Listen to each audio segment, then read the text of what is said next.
আমাদের চ্যানেলটি সাবস্ক্রাইব যারা করেননি তাদের আসলে শো মিস করার অনেক চান্স আছে। এই জন্য আমি সবসময় বলি যে আমাদের চ্যানেলটা যদি আপনি সাবস্ক্রাইব করেন, ডেফিনেটলি আপনার এই শো মিস করার কোনো চান্স নাই। আমি তোমাদের শোয়ের ঘটনাগুলো অনেক শুনি এবং পছন্দও করি, বিশেষ করে কালো জাদুর ঘটনাগুলো। এমন একটা ঘটনা ছিল যেখানে একজন কবিরাজের কাছে জিন থাকতো, কিন্তু তাদের বশে আনার চেষ্টায় কবিরাজের মৃত্যু হয়েছিল। কবে শুনেছিলাম মনে নেই। যাই হোক, আমি জানি কিভাবে আর কি করলে এই জিনদের নিয়ন্ত্রণ করা যায়। শুরুতেই বলে রাখি যে আমার কাছে প্রধানত 4টি জিন রয়েছে। এখন চলো তোমাকে সেই সময় নিয়ে যাই, যেই সময়ের কথা শুনলে তুমি নিজেই বুঝতে পারবে যে কিভাবে এই ঘটনার প্রথম সূত্রপাত ঘটল আর কিভাবেই এই জিনদের নিয়ন্ত্রণ করা শিখলাম আমি, এবং এখন আমি তাদের সাথে কিভাবে কাজ করে থাকি। আজ থেকে প্রায় 40 থেকে 45 বছর আগের কথা। আমি তখন 10 বছর বয়সী একজন কিশোরী ছিলাম। আমি ছোট থেকেই দেখতাম আমাদের বাড়িতে অনেক মানুষের ভিড়। নানান জায়গা থেকে নানান ধরনের মানুষ আসতো এবং আমার দাদার কাছ থেকে চিকিৎসা নিয়ে যেত। কেউই খালি হাতে ফিরত না। আমার দাদা ছিলেন একজন ইসলামী চিকিৎসক, ঝাড়ফুঁক যাকে বলে আর কি। ছোটবেলা থেকেই আমি এসব দেখেই মুগ্ধ হয়ে যেতাম। আমি দেখতাম যে কিভাবে বিভিন্ন বয়সের লোকেরা এসে আমার দাদার হাতে চুমু খেত এবং টাকা দিত। আমারও ইচ্ছা ছিল যে আমি বড় হয়ে দাদার মতো হব, যেন লোকেরা আমাকেও দাদার মতোই সম্মান করে। আমার আরও একটি ইচ্ছে ছিল যে আমিও দাদার মতো টাকা আর ক্ষমতা লাভ করব। মানুষের লোভ করাটা আসলে স্বাভাবিক, সেটা সঠিকভাবেই হোক বা ভুলভাবেই হোক। যখন আমি তরুণী হয়ে 19-এর কোটায় পৌঁছালাম, তখন জানতে পারলাম আমার বাবার কাছেও আমার দাদার মতো একই রকম জিনের ক্ষমতা আছে এবং তিনি এই জিনদের মাধ্যমে মানুষের সমস্যার সমাধান করে থাকেন। এই বিষয়ে জানতে পেরে আমার আগ্রহ যেন আরও বেড়ে গেল এবং মনে হলো যে এই বিদ্যা আমাকে শিখতেই হবে। আমার দাদা তখন মরহুম হয়েছেন। যখন আমি আমার এই আগ্রহের কথা আমার বাবাকে বললাম, শুরুতেই তিনি আমাকে নানানভাবে নিষেধ করলেন। বাবা আমাকে বলতেন, হাম্মু, এই বিদ্যায় অনেক বড় পরীক্ষার সম্মুখীন হতে হয়। তুমি এর মধ্যে ভালো কাজও করতে পারবে, আবার ভুল কাজও করতে পারবে। আমি কিভাবে বুঝবো যে তুমি শুধু ভালো কাজই করবে, খারাপ কাজ করবে না? আমি বাবাকে নানানভাবে বুঝিয়ে প্রতিজ্ঞা করেছিলাম আমি সব সময় মানুষের সেবা করার জন্য এই জ্ঞান ব্যবহার করব, অন্যথায় না। আমার এই প্রতিজ্ঞার উপর ভিত্তি করেই আমি আমার বাবার কাছ থেকে এই ক্ষমতা উত্তরাধিকার সূত্রে পেয়েছি এবং সেই জিনগুলোও আমাকে উত্তরাধিকার হিসেবে মেনে নিয়েছে। প্রথম দিকে আমি এই জ্ঞানকে মানুষের উপকার করার কাজের জন্য ব্যবহার করতাম। আমি যখন মানুষের উপকার করতাম তখন কিছু মানুষ আমাকে কৃতজ্ঞতা স্বরূপ উপহার হিসেবে মাঝে মাঝে টাকাও দিত। কিন্তু ধীরে ধীরে এমন কিছু লোক আসা শুরু করলো যারা তাদের খারাপ কাজ করার জন্য আমাকে অনেক বড় অঙ্কের টাকা দেওয়ার প্রস্তাব করে। এই অবস্থা দেখে আমারও লোভ হয়ে গেল, কারণ ভালো কাজ করে আমি যেই টাকা এক মাসে উপার্জন করতাম সেই পরিমাণ বা তার চেয়ে বেশি টাকা আমি একবারে কারো ক্ষতি করার জন্য পেয়ে যাচ্ছিলাম। আমি শুরু করলাম আমার জিনদের মাধ্যমে ক্ষতি করা, যাকে বলে কালো জাদুবিদ্যা। এই কাজ করতে করতে আমার লোভ যেন আরো বাড়তে লাগলো। যারা হালাল কাজ করার জন্য আমার কাছে আসতেন তাদের সংখ্যা আস্তে আস্তে কমতে শুরু করলো, আর যারা কালো জাদুর কাজ করানোর জন্য আমার কাছে আসতেন তাদের সংখ্যা ধীরে ধীরে বাড়তে লাগলো। বাবা, তোমার জ্ঞানের জন্য আর একটা কথা বলি, কালো জাদু আর সাদা জাদু আসলে আলাদা জিনিস নয়। তুমি যদি কোনো জিনকে নিয়ন্ত্রণ করে তাকে দিয়ে খারাপ কাজ করাও, মানুষের ক্ষতি করাও, তখন সেটাকে কালো জাদু বলা হয়। আর যদি সেই একই জ্ঞান দিয়ে তুমি মানুষের জন্য ভালো কাজ করো তাহলে সেটাকে নুরানি জ্ঞান বা সাদা জাদু বলে। যেমন তুমি একজন মানুষের হাতে একটি বন্দুক দিলে, এখন যদি সে ব্যাংক ডাকাতি করে তাহলে তাকে ডাকাত বলা যাবে, কিন্তু এবার যদি সেই বন্দুকটাই একজন মানুষকে দেয়া হয় যে ব্যাংকের নিরাপত্তায় আছে তাহলে সে সিকিউরিটি গার্ড হিসেবে গণ্য হবে। এখন আমার কথা বোঝো, এখানে বন্দুক কিন্তু একটাই, কিন্তু যার উদ্দেশ্য খারাপ সে ডাকাত আর যার উদ্দেশ্য ভালো সে সিকিউরিটি গার্ড। আমাদের জাদু জগতেও আসলে এই একই নিয়ম। এই 4টি জিন যারা আমার সাথে আমার অধীনস্থ অবস্থায় আছে তারা আমার প্রতিটি আদেশ মানতে বাধ্য, কারণ যদি তারা আমার কোনো আদেশ মানতে অস্বীকার করে তাহলে আমি 1 সেকেন্ডের মধ্যে তাদের পুড়িয়ে ফেলতে পারি। আর এই বিদ্যা আমি অর্জন করেছি আমার মরহুম আব্বাজানের কাছ থেকে। এখন আমি তোমায় সেই সব ঘটনার কথা বলছি যেসব ঘটনায় এই জিনদের মাধ্যমে আমি অনেক মানুষের জীবন নষ্ট করেছি। তুমি এখন আমাকে কিছু প্রশ্ন করতেই পারো। 1, এই ক্ষমতা আমার কাছে কিভাবে এলো? 2, এই জিনরা কোন রূপে আমার কাছে আসে? 3, আমি কি তাদের আসল রূপ দেখেছি কিনা? কিন্তু এসব প্রশ্নের উত্তর আমি তোমাকে আলাদাভাবে কোনো এক সময় দিয়ে দেব, যা তুমি ভূত.com-এ শেয়ার করতে পারবে না।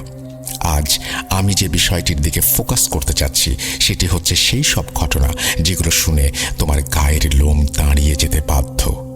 বলছি শোনো। যখন আমার এই কালো জাদুর কাজ শুরু হলো তখন হঠাৎ করেই মানুষজন খারাপ কাজ করাতে আমার কাছে হাজির হতে শুরু করলো। আস্তে আস্তে আমি জাদুকরিনী নামে পরিচিত হলাম।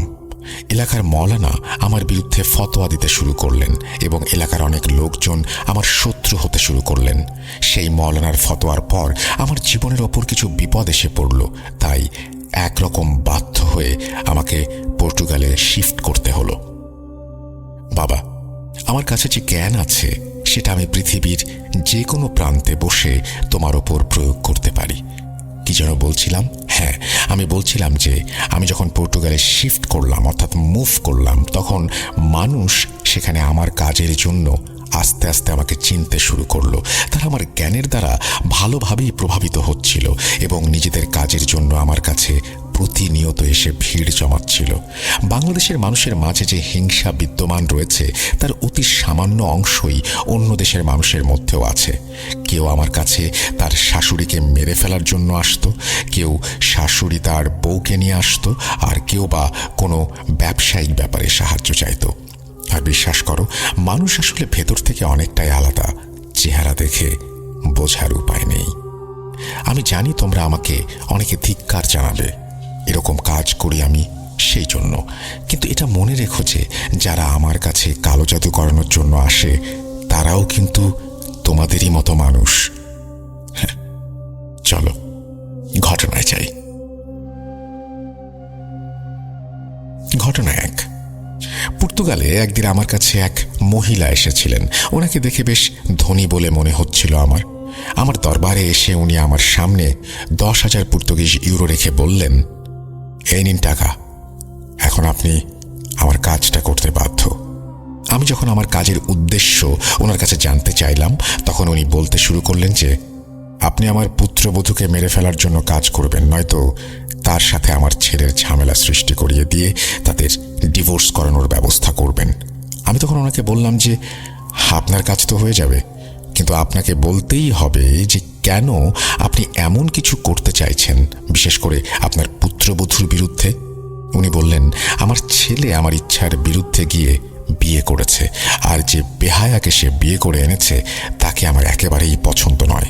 সে একজন গোল্ড ডিগার, তাকে আমার ছেলের জীবনে আমি আর দেখতে চাই না।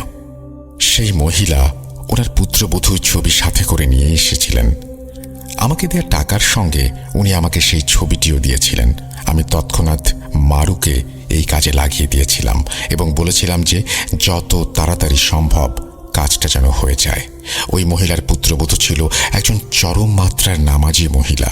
প্রথমে আমি তার নামাজ বন্ধ করালাম। তার জন্য আমি যে পদ্ধতিটি অবলম্বন করেছিলাম সেটি ছিল ওয়াসওয়াসা।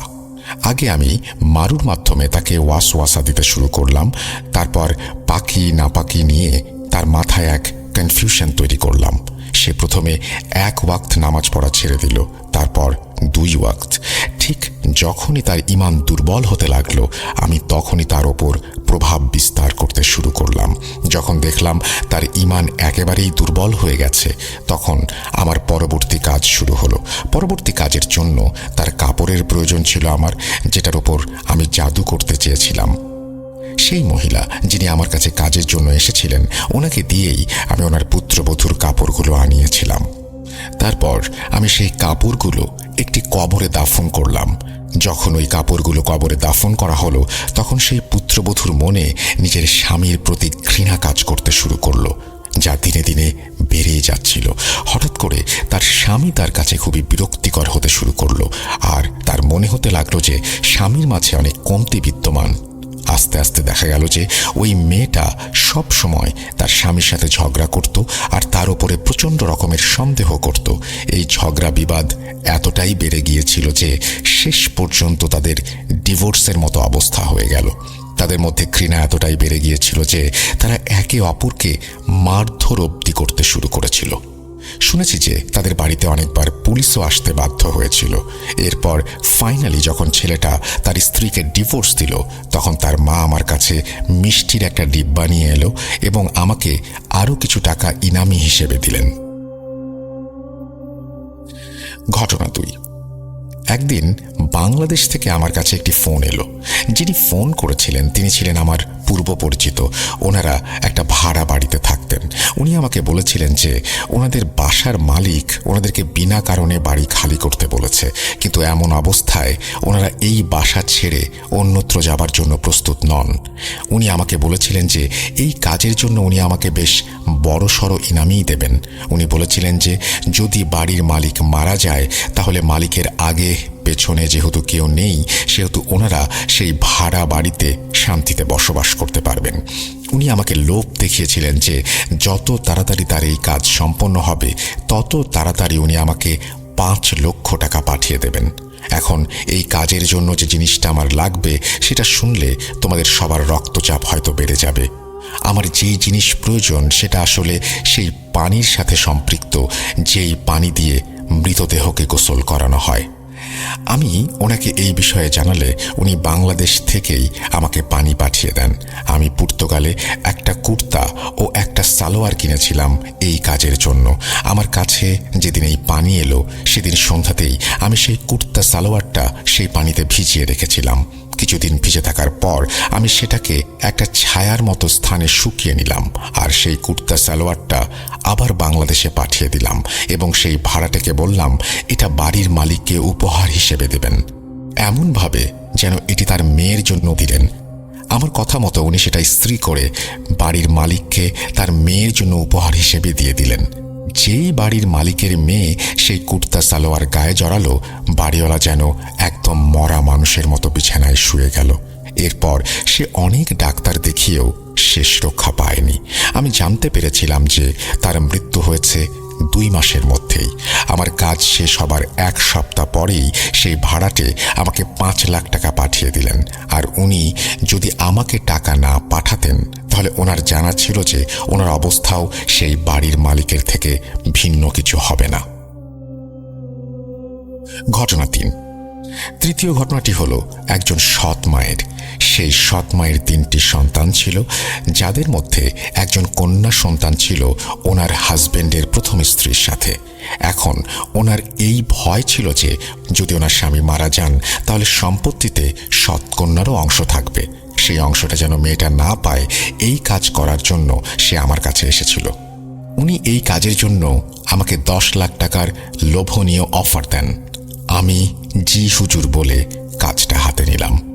আমি ওনার কাছ থেকে 2 লক্ষ টাকা অগ্রিম নিলাম আর ওনাকে 2টা ডিম দিয়ে বললাম যে এই ডিমগুলো আপনার সৎ মেয়েকে খাওয়াতে হবে।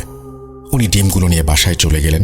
এরপর যখনই ওনার মেয়ে সেই ডিমগুলো খেলো, আমার সামাইল তার ওপর হামলা করে দিল আর মেয়েটাকে আস্তে আস্তে পাগল বানিয়ে দিল। সেই মেয়েটা পাগল হয়ে সারাদিন ধরে নিজের শরীরের ওপর ছুরি, কাঁটা, ব্লেড দিয়ে জখম করতে লাগলো। তাকে বাধা দিতে গেলেও সে কারোরই হাতে আসতো না। তার বাবা যেহেতু ধনী ছিল, প্রথমে মেয়েটিকে উনি ডাক্তারের কাছে নিয়ে গেলেন, কিন্তু যখন পরিস্থিতি হাতের বাইরে চলে গেল তখন তাকে মানসিক হাসপাতালে ভর্তি করাতে হলো। আর যখনই সে হাসপাতালে ভর্তি হয়ে গেল আমার জন্য সে সহজ শিকারে পরিণত হলো। আমি তাকে মানসিকভাবে আরও দুর্বল করে দিলাম। যখন সে পুরোপুরি আমাদের আয়ত্তের ভেতরে চলে এলো তখন সে একদিন কোনোভাবে একটা ছুরির ব্যবস্থা করে সেটা নিজের গলাতেই চালিয়ে দিল। হাসপাতালের লোকেরা ভেবেছিল সে আত্মহত্যা করেছে, কিন্তু আমি আর তার সৎ মা এই ব্যাপারগুলো ভালো করে জানতাম যেটা কার কাজ। ঘটনা 4। চতুর্থ ঘটনা একজন রাজনীতিবিদের, যিনি তার প্রতিপক্ষের এক নেতার ওপর জাদু করতে চেয়েছিলেন। এটা তখনকার কথা, যখন আমি বাংলাদেশেই ছিলাম। উনি একদিন আমার কাছে এলেন এবং আমাকে তার সব সমস্যার কথা বলতে শুরু করলেন।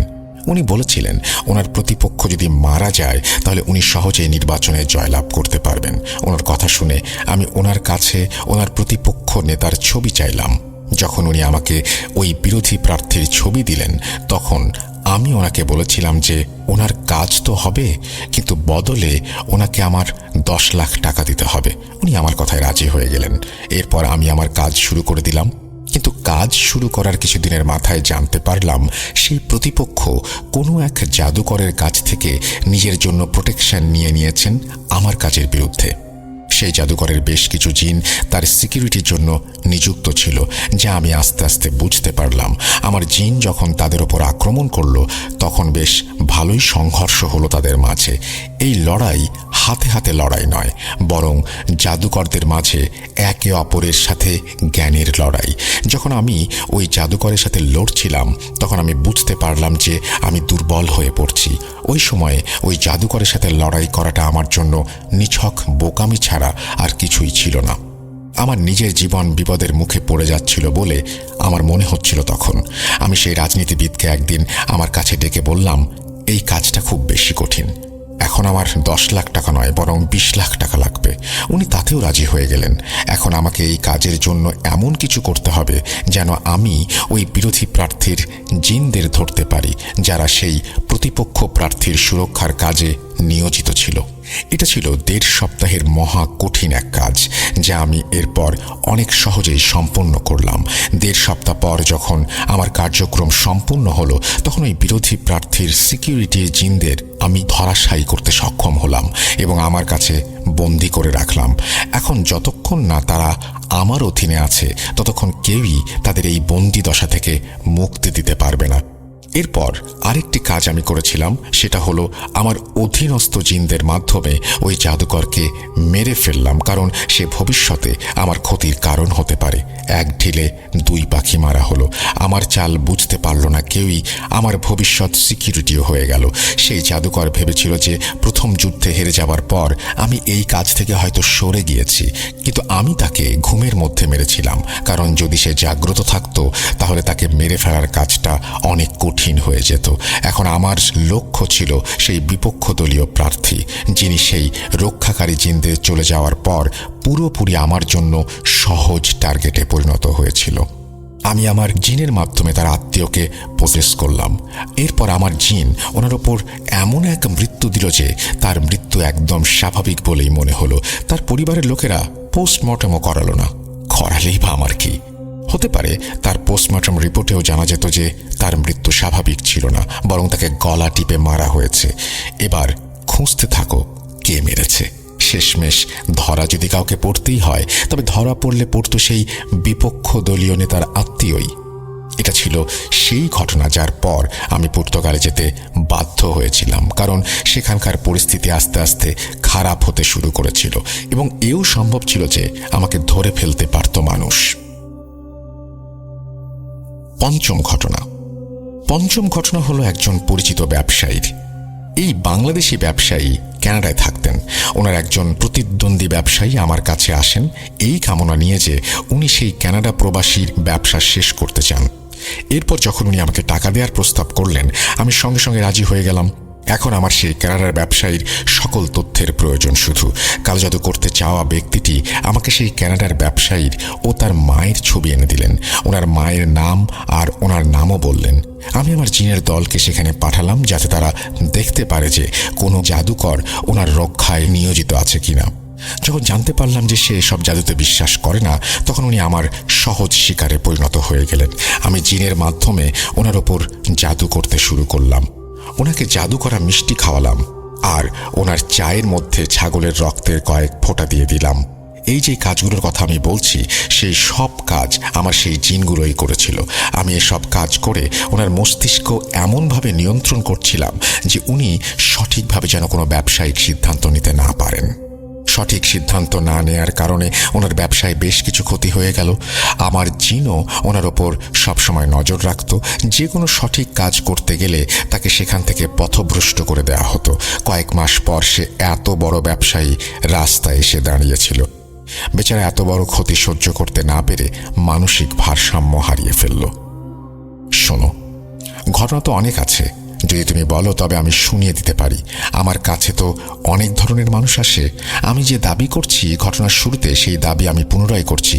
যদি তোমাদের বা তোমাদের শ্রোতাদের আমার দাবি মানতে অস্বীকৃতি থাকে, বা যদি মনে করো যে সব ঘটনা ভুয়া, তাহলে একটা কাজ করো। যদি তোমাদের মধ্যে কেউ আমাকে পরীক্ষা করতে চাও, আগেই বলেছিলাম, এখানে তিনি আবারও বলেছেন যে যদি আপনি সন্দিহান হন, এরপরে তিনি যেটা বলেছেন সেই পদ্ধতির কথা, তিনি আপনাকে বিশ্বাস করাতে সক্ষম যে এই পদ্ধতির মাধ্যমে আপনি আসলেই আর সন্দেহ রাখবেন না।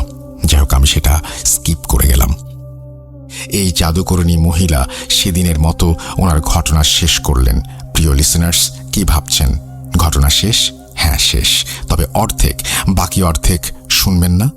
যেমনটা আমি ঘটনার শুরুতে বলেছিলাম যে আমি এবার 2 পার্টে একই সাথে বলবো, একই ইমেলে লিখব শুধুমাত্র আপনাদের জন্য, আমি ঠিক তেমনটাই করতে যাচ্ছি। জাদুকরণীর এসব ঘটনা সেদিনের মতো শেষ করে আমি ঘটনাটি উনি যতটুকু বলেছিলেন ততটুকু লিখে সেদিনের মতো ঘুমানোর প্রস্তুতি নিলাম। এখন আমি আপনাদের সঙ্গে আমার ব্যক্তিগত অভিজ্ঞতা শেয়ার করতে চাই। যেদিন আমি এই ঘটনাগুলি লিখে ঘুমানোর জন্য শুয়ে পড়লাম, সেদিন রাতে ভোর 4:43 আমার ঘুম ভাঙল। আমি দেখলাম যে আমি মনে হয় উল্টো হয়ে আমার বুক বিছানার দিকে দিয়ে শুয়ে আছি। হঠাৎ মনে হলো আমার শরীরের নিচে থাকা তোষকটা যেন নড়ছে আর বুকটা ধরফর করছে। এতটা বেগে ধরফর করছিল যে মনে হচ্ছিল আমার শরীর কাঁপছে। আমি ভাবছিলাম যে এভাবে সবকিছু কাঁপছে কেন। আমার মাথায় এলো যে ভূমিকম্প হচ্ছে না তো আবার। আমি আমার ঘরের দরজার দিকে তাকালাম। মনে হচ্ছিল দরজাটা কাঁপছে খটখট আওয়াজ করে। হঠাৎ মনে হলো আমার কোমরের ওপর থাকা কম্বল কেউ ধরে টেনে নিয়ে যাচ্ছে। এসব বিষয়ে রিসার্চ করতে করতে মাঝে মাঝে ভয় জিনিসটা তেমন ছিল না। আমি বিছানা থেকে উঠে ডাইনিং রুমের দিকে গেলাম। ফ্যানের দিকে তাকিয়ে দেখলাম যে ফ্যান তো একেবারে স্থির, ভূমিকম্প তো হচ্ছে না। আমি বেসিনে মুখ ধুয়ে আমার ঘরের বারান্দায় গিয়ে একটা সিগারেট ধরালাম। রাত তখন 4:58। আমি সিগারেট খেয়ে রুমে ফিরে লাইট অফ করে আবার বিছানায় এসে শুয়ে পড়লাম। একটু তন্দ্রা আসতেই আবার সেই একই অনুভূতি, ভূমিকম্প, কেউ আমার কম্বল ধরে টেনে নামিয়ে নিয়ে যাচ্ছে। আমি এবার বিরক্ত হয়ে উঠে ঘরের লাইট অন করে দরজার সামনে দাঁড়ালাম। দরজা খুলে আমি বাইরে গিয়ে এমন এক দৃশ্য দেখলাম যা আমার কল্পনার অতীত। আমার ঘরের সামনেই যেন 50-60টা তেলাপোকা উল্টো হয়ে পড়ে আছে। আমি ভেবেছিলাম এগুলো হয়তো মৃত। আমি আমার রুমে এসে দেখি আমার রুমের মেঝেতে এমন আরও 50-60টা তেলাপোকা। বিছানার দিকে তাকিয়ে দেখলাম বিছানার মশারির ওপরেও মৃত তেলাপোকা।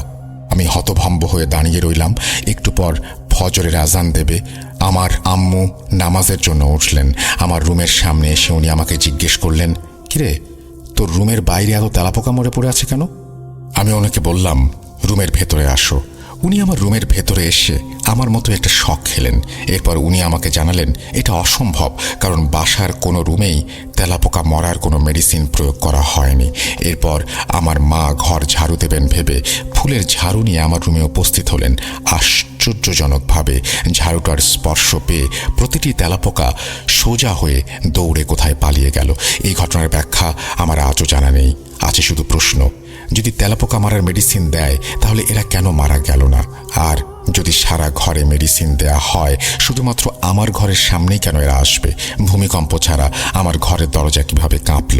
তর্কের খাতিরে যদি মেনেও নেই যে এসব নিছকই আমার মনের কল্পনা, তাহলে আমার আম্মু যা দেখলেন সেটা কি সত্যি না? আমি জানি না। এতক্ষণ নিজের ব্যক্তিগত অভিজ্ঞতার কথা কেন শেয়ার করলাম জানেন? শুনুন, জানতে পারবেন। এই ঘটনার প্রথম পর্ব শুনে আপনারা অনেকেই ভাবছেন হয়তো এই ছেলেটা হারামকে প্রমোট করছে। প্রিয় শ্রোতা বন্ধুরা, একটা কথা বলি, আপনারা তো প্রতিদিন নিউজ চ্যানেল দেখেন যেখানে ডাকাতি ও খুন, নানান ধরনের নেগেটিভ খবরও আসে। সেসব নিউজে এটাও বলা হয় কিভাবে ডাকাতি আর খুন করা হয়েছে এবং এসব নিয়ে মানুষকে সতর্কও করা হয়। এর মানে এই নয় যে তারা ডাকাতি বা খুনকে প্রচার বা প্রমোট করছে, বরং এর উদ্দেশ্য হলো মানুষকে জানানো যে আজকাল এই দুনিয়াতে এই দেশে কি ঘটে চলেছে। আরেকটা কথা বলি, আপনারা আবার এই ঘটনার প্রথম অংশ শুনতে পারেন যেখানে এই মহিলা কখনোই এটা দাবি করেননি যে তিনি কালো জাদু করেন। যদিও উনি কালো জাদু শব্দটার ব্যবহার করেছেন, কিন্তু উনি শুরুতেই ক্লিয়ার করেছেন যে উনি জিনদের মাধ্যমে কাজ করে থাকেন। ওনার বলা সব ঘটনার একমাত্র উদ্দেশ্য হলো আমাদের সেই জিনের দুনিয়ার সম্পর্কে জানানো, আর এটাও জানানো যে আসলে এই দুনিয়া আছে আমাদেরই মাঝে, আর এটাও জানানো যে এই দুনিয়াটা কিভাবে কাজ করে। তবুও আমি বলে রাখি যে ওই মহিলা যাই বলেছেন, ওনার কোনো প্রকার বক্তব্যের জন্য আমি কোনো দায়িত্ব নিচ্ছি না। তিনি যা কিছু বলেছেন আমি শুধু সেটা ওনার ভাষায় আপনাদের সামনে উপস্থাপন করছি। এর পেছনে কি রহস্য আছে সেটা আল্লাহই ভালো জানেন। যাই হোক, চলুন আমরা আবার সেই জাদুকরিনীর ঘটনায় মনোনিবেশ করি। ঘটনার পরের অংশ আমি আবারও জাদুকরিনী মহিলার ভাষাতেই বলছি এবং অনিচ্ছাকৃত ভুল ত্রুটির জন্য ক্ষমা প্রার্থনা করছি। বলছেন জাদুকরিনী: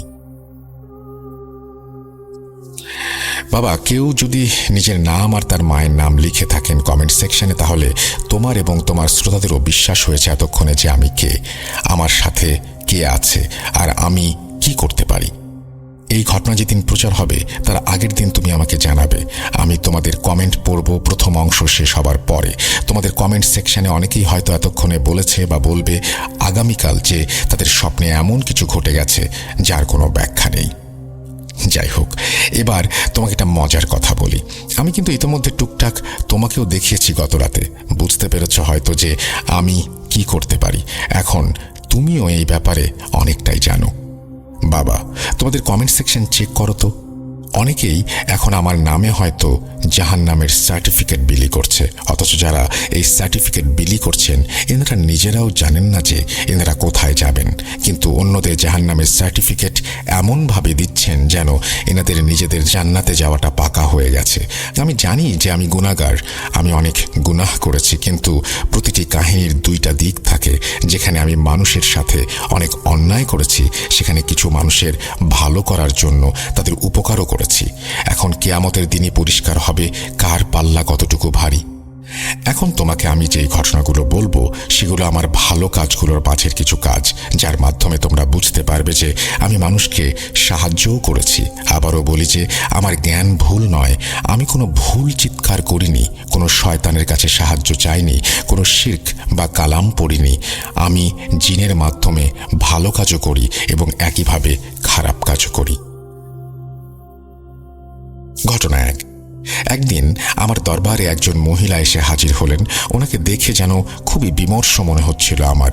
এটা তখনকার ঘটনা যখন আমি বাংলাদেশেই থাকি।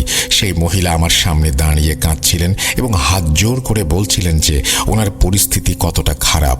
ওনার স্বামী কোনো চাকরি বা কাজ পাচ্ছিল না, ছেলেদের কোথাও চাকরি হচ্ছিল না। মনে হচ্ছিল যে ওনাদের বাড়ি থেকে সুখ পুরোপুরি পালিয়ে গেছে। উনি বলেছিলেন যে ওনার ঘরের চারপাশে পরিষ্কার করলেও নোংরা ময়লা পড়ে কিছুক্ষণের ভেতর, আবার দুর্গন্ধ হয়ে যায়। এত নোংরা আবর্জনা কোথা থেকে আসে কেউ জানে না। ওনাদের আলমারিগুলোর ভেতরে থাকা কাপড়গুলো কেউ যেন ব্লেড দিয়ে কেটে চলে যায়। না, ওনাদের মেয়েদের জন্য ভালো কোনো সম্পর্ক আসছে না। ওনাদের ছেলেদের চাকরি বা বিয়ে হচ্ছে না। ওদের বিয়ের সম্পর্ক এলেও কোনো না কোনো অজুহাতে সেই বিয়ে বাধা পড়ে।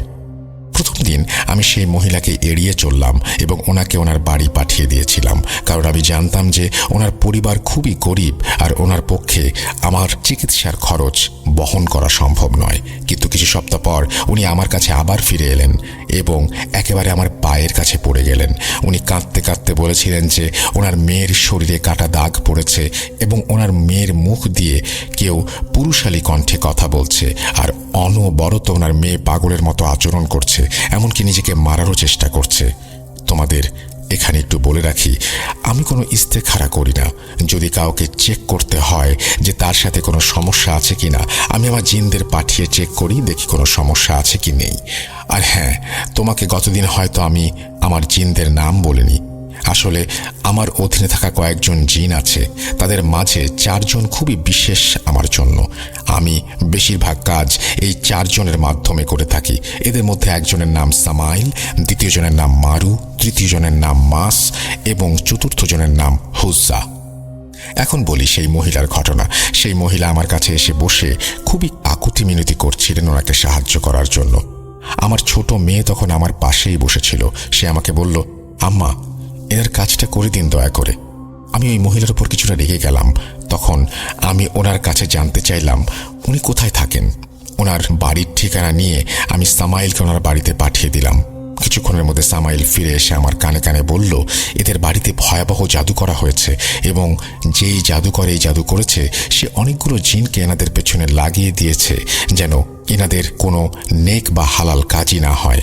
এরপর সামাইল আমাকে বলল, আম্মা, আপনাকে এদের বাড়িতে যেতে হবে, আপনার সাথে আমরাও যাব। এনাদের বাড়িতে কিছু কাজ করে সেই জাদুকরের সঙ্গে যোগাযোগ করতে পারবো। আমি ওই মহিলাকে বললাম যে আগামী রবিবার আমি ওনার বাড়ি যাব, এরপর বাদ বাকি কথা সেখানেই হবে। পরবর্তী রবিবার এলো, আমি ওনাদের বাড়ি চলে গেলাম। ওনাদের বাড়ির অবস্থা দেখে আমি নিজেও চিন্তিত হয়ে পড়লাম। ওনার ছোট ছোট মেয়ের মুখে আমি ভয়ের ছাপ লক্ষ্য করছিলাম। আমার দিকে তাকিয়ে তাদের মুখে কিছু আশার আলোও যেন আমি দেখতে পাচ্ছিলাম। তারা যেন আমাকে এক ধরনের মসিহা মনে করতে শুরু করেছিল, যেন তাদের এই সমস্যা থেকে আমি বের করে নিয়ে আসতে পারি। আমি যখন ওনাদের বাড়িতে প্রবেশ করলাম তখন সেখানে কোনো জিনদের দেখা পেলাম না। হয়তো তারা আমার আসার খবর শুনে পালিয়ে গেছে। সামাইল আমাকে জানালো, আম্মা, বাকিরা এখান থেকে পালিয়ে গেছে। আমি জিন দেখতে পারি, কিন্তু তারা আমাদের মতো একে অপরকে দেখে না। এই দৃষ্টিশক্তিটা শুধুমাত্র একজন আধ্যাত্মিক ব্যক্তির কাছেই থাকে, যা অনেক সময় জন্মগত হয়, আবার অনেক সময় অর্জন করা যায়। সাধারণ মানুষ হয়তো এটা বুঝতে পারবেন না। যাই হোক, ওনাদের বাড়িতে কিছু একটা আছে। আমি খেয়াল করলাম যে তাদের বাড়ির ওপর অনেকগুলো কাক আর চিল ঘোরাফেরা করছে। যদি কারো বাড়ির ওপরে চিল আর কাক এভাবে ঘোরে তাহলে 100% প্রমাণ যে ওই বাড়ির ওপর কালো জাদু করা হয়েছে।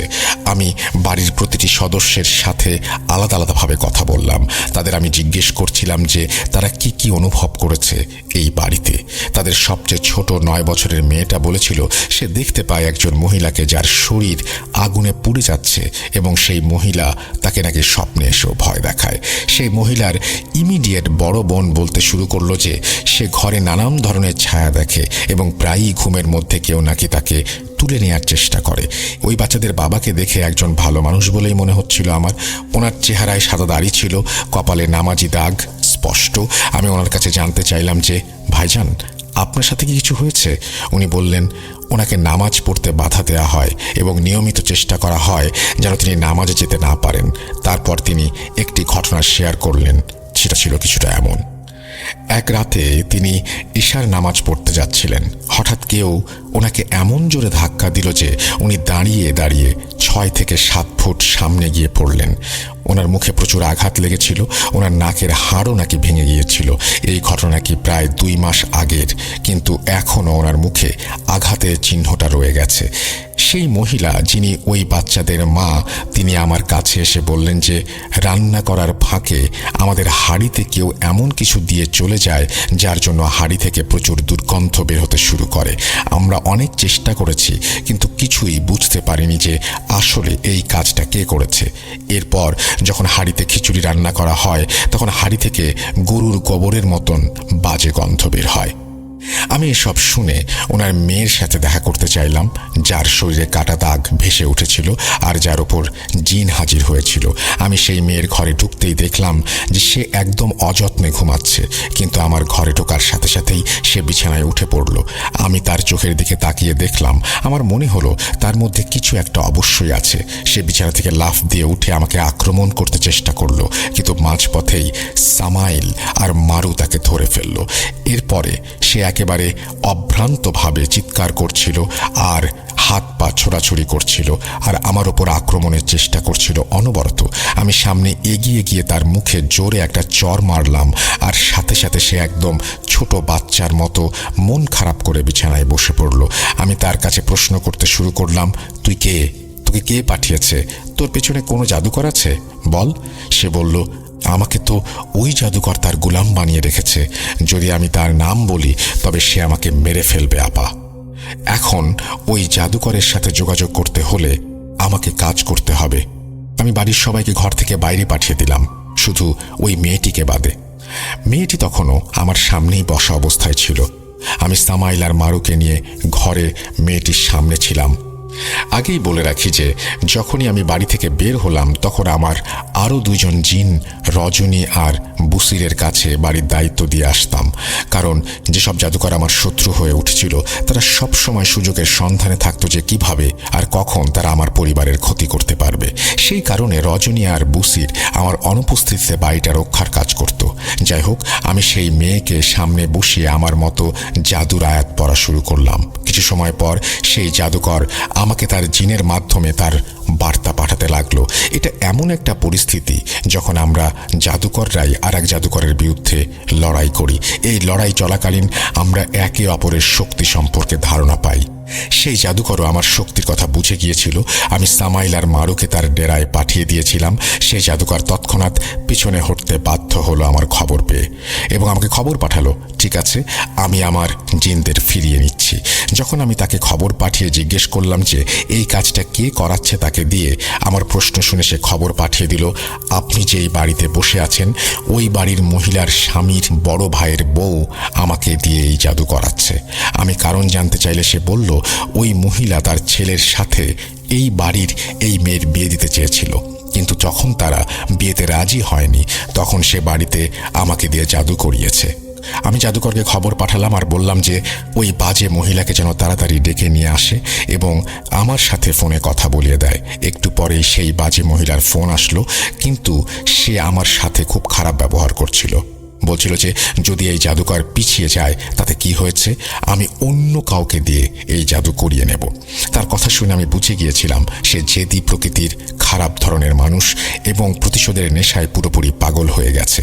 আমি তাকে প্রথমে ভালোভাবে বোঝানোর চেষ্টা করলাম, কিন্তু সে মানল না। এরপর আমি তাকে হুমকি দিয়ে বললাম যে তুই নিজের পরিণতি দেখে নিস, এই বাড়ির সবার কাছে এসে তোকে মাফ চাইতে হবে। এরপর একদিন সেই মহিলা কাপড় শুকাতে ছাদে এসেছিল। আমি আগে থেকেই মারুকে সেখানে ডিউটিতে রেখেছিলাম। মারু সেই মহিলাকে ছাদ থেকে ধাক্কা দিয়ে ফেলে দেয়। আমার নির্দেশ অনুযায়ী ছাদ থেকে পড়ে তার পা ভেঙে গেল। যখন তার পায়ের আঘাত কিছুটা ভালো হলো তখন সে হুইল চেয়ারে তার দেবরের পরিবারের কাছে এসে ক্ষমা চাইল এবং এবার তাদের ওপরে জাদু করানোর জন্য তওবা করল। ঘটনা 2। আরেকটা ঘটনা যে আমি তোমাকে বলবো সেটা হলো পর্তুগালের কোনো এক রয়্যাল ফ্যামিলিকে নিয়ে। একদিন আমি আমার এক মুরিদের কাছ থেকে জানতে পারি যে সেই পরিবারের ওপর নানান রকমের সমস্যা চলছে। ওনারা নাকি অনেক পীর ফকির চিকিৎসক দেখিয়েছেন, কিন্তু কেউই তাদের সমস্যার সমাধান করতে পারেনি। ওনারা আমাকে আমার এক পরিচিত ব্যক্তির মাধ্যমে বার্তা পাঠিয়ে ওনাদের বাড়িতে আসার আমন্ত্রণ জানালেন। বেশ নামিদামি লোক হওয়ার কারণে ওনারা নিজে আমার কাছে আসতে পারলেন না, বিধায় আমি ওনাদের বাড়িতে যাওয়ার আমন্ত্রণ গ্রহণ করলাম। কিন্তু তখন আমি জানতাম না যে ওনাদের সঙ্গে ঠিক কী ধরনের সমস্যা আছে, কারণ ওনারা প্রায় সব কিছু গোপনে রেখেছিলেন। আর আমি চাইলে সামাইল বা মারুকে দিয়ে খোঁজ নেওয়াতে পারতাম, কিন্তু টাকা ছাড়া এই কাজ আমি করবই বা কেন। যাই হোক, আমি যখন ওনাদের বাড়িতে পৌঁছালাম, অথবা বলতে পারো যে ওনাদের প্রাসাদে পৌঁছালাম, তখন দেখলাম ওনাদের পৈতৃক বাড়ির পেছনে একটা বিশাল বড় জঙ্গল ছিল। কিন্তু যেই মুহূর্তে আমি ওনাদের বাড়িতে প্রবেশ করলাম, চারিদিকে শুধু জিন আর জিনই দেখতে পেলাম। ওনাদের প্রাসাদের ছাদ থেকে নিচের মাটিতে, গলিতে, দরজার সামনে প্রতিটি জায়গাতেই জিন হাজির ছিল, এবং এরা কোনো সাধারণ জিন নয়, বরং আমার মনে হচ্ছিল যে যিনি এই জিনদের এখানে পাহারার দায়িত্বে দিয়েছেন তিনি সাধারণ কোনো জাদুকর নন। এরপর যখন আমি ওনাদের ঘরের ভেতরে প্রবেশ করলাম তখন ওনারা আমাকে খুব উষ্ণ অভ্যর্থনা জানালেন এবং আমাকে সম্মানের সাথে বসালেন এবং খাওয়ালেন। আমি ওনাদের জিজ্ঞেস করলাম, আচ্ছা এবার আপনারা বলুন তো আপনাদের সমস্যাটা কি, কারণ ইতোমধ্যে আপনাদের বাড়িতে আমি যে ভারী পাহারা দেখেছি সেটা মোটেই স্বাভাবিক নয়। ওনারা আমাকে জানালেন যে পরিবারের 2 ছেলের মধ্যে সম্পত্তি নিয়ে অনেক ঝামেলা হচ্ছে। তারপর সেই পরিবারের একজন মহিলা বললেন, আমার স্বামীর ছোট ভাই আমার স্বামীর ওপর জাদু করিয়েছে। অর্থাৎ 2 ভাইয়ের পরিবারের মাঝে যেই পরিবারের ওপর জাদু হয়েছে সেই ভাইয়ের পরিবারই আমাকে এখানে ডেকে পাঠিয়েছে। ছোট একটা ছেলে আমার পাশে দাঁড়িয়ে বলল, আব্বু যেন কেমন করে আন্টি। আমি তাকে জিজ্ঞেস করলাম, তোমার আব্বু কোথায়? তখন সেই ছেলের মা বললেন, ওর আব্বু ওপরে ঘরে আছে, কিন্তু আপনি আগে বুঝে নিন এই কাজটা আপনি করতে পারবেন কিনা। আমি বললাম, আমি পারবো, আমাকে নিয়ে চলুন। সেই জাদুকর এই বাড়ির ওপর যত জিনের ডিউটি বসিয়েছিল তারা আমাকে দেখে খুবই সতর্ক হয়ে গিয়েছিল। তারা সব দিক থেকে আমাকে গভীরভাবে পর্যবেক্ষণ করছিল এবং ভয় দেখানোর চেষ্টা করছিল। কিন্তু যেহেতু আমি আমার নিরাপত্তা নিয়ে এসেছিলাম, অর্থাৎ সামাইল এবং মারু যেহেতু আমার সাথেই ছিল, সেহেতু তারা আমার ওপর আক্রমণ করতে পারছিল না। যখন সেই মহিলা আমাকে ওনার হাজব্যান্ডের ঘরে নিয়ে গেল, আমি তখন দেখলাম যে ওনার হাজব্যান্ড নিজের ঘরে এদিক থেকে ওদিকে হাঁটছে। ওনার ঘরে ঢুকতে আমি বুঝতে পারলাম যে ওনাকেও কেউ পজেস করেছে এবং উনি এই মুহূর্তে পজেস অবস্থাতেই আছেন। ওনার সম্পূর্ণ ঘর যেন ছায়ায় ডুবেছিল। এত আলো থাকার পরেও সেখানে ঘন কালো অন্ধকার যেন সব কিছু ঢেকে দিয়েছিল। প্রথমেই সেই মহিলার হাজব্যান্ড আমার দিকে তাকিয়ে জিজ্ঞেস করল, আরে ভাই, তুই তো আগে লোকজনদের উপর জাদু করতিস, এখন জাদু এমনের জন্য আসিস? উনি আমার সাথে বাংলা ভাষায় কথা বলছিলেন, যদিও তিনি বাংলা জানতেন না। এমনকি ওনার পরিবারের কেউই বাংলা জানত না। আমার সাথে কথা বলার জন্য ওনারা একজন অনুবাদক রেখেছিলেন যে আমাদের একে অপরের কথা বুঝিয়ে দিচ্ছিল। ওনার পরিবারও সেই মহিলার হাজব্যান্ডকে বাংলায় কথা বলতে দেখে রীতিমতো অবাক হয়ে গিয়েছিল। আমি ওনাদের বললাম, আপনারা একটু বাইরে গিয়ে বসুন, আমাকে একা একা রোগীর সাথে কথা বলতে দিন। এখন যেহেতু উনি একজন রয়্যাল ফ্যামিলির ওয়ারিশ, সেহেতু ওনার কিছু প্রোটোকল ছিল। ওনারা আমাকে একা রেখে যেতে একটু ভয় পাচ্ছিলেন। ওনাদের নিরাপত্তা কর্মীরাও আমাকে একা ওনার সাথে কাজ করতে দিচ্ছিলেন না। অবশেষে আর কোনো উপায় না দেখে ওনাদের পরিবার আমার কাজের অনুমতি দিলেন। ঘরের ভেতরে যেতেই আমি ওনাকে জিজ্ঞেস করলাম, বল তুই কে এবং এনাদের কেন বিরক্ত করছিস? সেই ব্যক্তি একটি কর্কশ পুরুষ কণ্ঠে আমার সাথে কথা বলতে লাগলো। আমি কিছুক্ষণ চুপ থেকে আমার জানা জাদুর পড়াগুলো পড়ছিলাম। এমন সময় হঠাৎ ওনার আওয়াজ মেয়েলি হয়ে গেল। আমি বারবার ওনাকে জিজ্ঞেস করছিলাম যে তাকে এখানে কে পাঠিয়েছে, কি তার নাম, কিন্তু সে আমার কথার উত্তর না দিয়ে আমাকে নিয়ে বিদ্রূপ করছিল। এবার আমি রেগে গেলাম, একটা মোমবাতিতে আগুন দিলাম এবং সেটা সেই পজেস ব্যক্তির নাকের কাছে ধরলাম, যা জিনকে পুড়িয়ে মারার পদ্ধতি।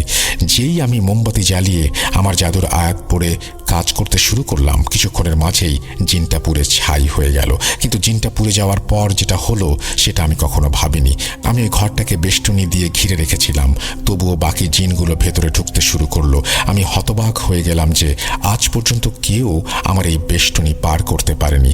বেষ্টনী ভাঙতে পারলেও তারা আমার ওপর হামলা করতে পারছিল না সামাইল আর মারুর জন্য। আমি বুঝতে পারছিলাম যে তাদের পেছনে যে কেউ আছে সে খুবই শক্তিশালী। আমি আমার জানা সবচেয়ে শক্তিশালী আমল বের করলাম, যেটা আমি আগে কখনো ব্যবহার করিনি, কারণ কখনো প্রয়োজন পড়েনি। যেই আমি সেটা পড়তে শুরু করলাম, জিনগুলো সব ঘর থেকে বেরিয়ে চলে যেতে লাগলো। কিন্তু ওই পজেসড ব্যক্তির ওপর নতুন এক জিনের আবির্ভাব হলো। সে আমাকে বলছিল যে আমাদের জাদুকর আপনার সাথে দেখা করতে চাইছে। আমি সামাইলকে বললাম, ওর সাথে যাও এবং দেখা করো সেখানে কি হচ্ছে আর কে এই ব্যক্তি যে এই লোকের ওপরে কালো জাদু করেছে। সামাইল সেই জিনের সঙ্গে সেই জাদুকরের ডেরায় গেল। সে সেখান থেকে ফিরে এসে আমাকে বলল, সেখানে প্রায় 14 জন জাদুকর আছে। এটা একটা আফ্রিকান দেশ যেখান থেকে এই জাদু করা হচ্ছে। সেই জাদুকর বার্তা পাঠিয়েছে যে যদি আমরা একে অপরের সঙ্গে লড়াই করি তাহলে দুজনেরই জীবন বিপদের মুখে পড়তে পারে। তাই ভালো হবে যদি আমরা নিজেরা লড়াই বন্ধ করি এবং এই সমস্যার সমাধান খুঁজে বের করি। সেই জাদুকর আমাকে সেই ব্যক্তির নামও বলেছিল যে এই জাদু করতে আদেশ দিয়েছে। আমি এরপর সেই পজেস ব্যক্তির ওপর থেকে পজিশনের সমস্যার কাজটা শেষ করলাম এবং ওনার পরিবারকে পুরো পরিস্থিতির খবর জানিয়ে দিলাম। ওনাদের পরিবারের সন্দেহ যে ব্যক্তির ওপর ছিল, সেই সন্দেহই ঠিক ছিল। নিজের আপন ছোট ভাই তার নিজের বড় ভাইয়ের ওপর সম্পত্তির লোভে জাদু করিয়েছে। ছোট ভাইটা শহরের বাইরে থাকায় তাকে জলদি বাড়িতে ফেরার জন্য খবর পাঠানো হলো। পরের দিন ছোট ভাই আসার পরে সে আমাদেরকে জাদুকরের লোকেশন বলে দিয়েছিল, যার মাধ্যমে সে এই জাদু করাচ্ছিল। কারণ আমার দেয়া এত সব প্রমাণ দেখে ছোট ভাই যথেষ্ট ভীত হয়ে গিয়েছিল এবং সবকিছু স্বীকার করতে বাধ্য হয়েছিল। এরপর সে এই জাদু তুলে নেবে বলে সবাইকে আশ্বস্ত করে। এখন যেহেতু দুটো পক্ষই পিছিয়ে এসেছে, সেহেতু ওনারা নিজেরাই সেই সম্পত্তির বিরোধটাও শান্তিপূর্ণভাবে মিটিয়ে ফেললেন। সেই রয়্যাল ফ্যামিলি আমাকেও একটা বড় পুরস্কার পাঠিয়েছিলেন। এরপর এই ঘটনাগুলো বলার কারণ হলো যে যারা আমাকে জাদুকরি বলেছে তাদের উদ্দেশ্য করে এসব বলা। এগুলো আসলে জাদু বললেও কোনো জাদু নয়, এগুলো আসলে একটা প্রক্রিয়া যার মাধ্যমে আমি খারাপ কাজও করতে পারি, ভালো কাজও। আপনাদের সবাইকে আন্তরিকভাবে ধন্যবাদ জানাই এই ঘটনাটি শোনার জন্য, এবং রাসেল ভাইকে ধন্যবাদ জানাই এত কষ্ট করে এত সুন্দরভাবে উপস্থাপন করার জন্য। ঘটনাটি যদি আপনাদের কাছে এতটুকু ভালো লেগে থাকে তবে আপনাদের কাছে কৃতজ্ঞ থাকবো, আর যদি ভালো না লেগে থাকে তাহলে আমি আপনাদের কাছে ক্ষমা প্রার্থী। আমি আবারও বলতে চাই যে এই জাদুকরণী মহিলার ভাষ্যের কোনো দায়িত্ব আমি নিচ্ছি না। সকলের সুস্থতা কামনা করে মোহাম্মদ সাবিত আলম আজ বিদায় নিচ্ছি। আবারও ফিরে আসব নতুন কোনো সপ্তাহে নতুন কোনো ঘটনা নিয়ে। ভালো থাকবেন, আল্লাহ হাফেজ। আসসালামু আলাইকুম রাসেল ভাইয়া ও প্রিয় লিসেনার্স, আশা করছি আপনারা সবাই ভালো আছেন ও সুস্থ আছেন। আমি সিফাত আলম লিখছি চট্টগ্রাম থেকে। আজকের ঘটনাটি একজন ইউএস প্রবাসীর। ঘটনাটি আমি কালেক্ট করেছি আমার অফিসের এক কলিগের মাধ্যমে। ইন্ট্রো দীর্ঘায়িত না করে ঘটনার ভেতরের ভুল ত্রুটির জন্য ক্ষমা প্রার্থনা করে সরাসরি চলে যাচ্ছি ঘটনায়। ঘটনাটি যিনি বলেছেন তার নাম আশরাফ খান। চলুন আশরাফ খানের ভাষাতেই ঘটনাটি শোনা যাক।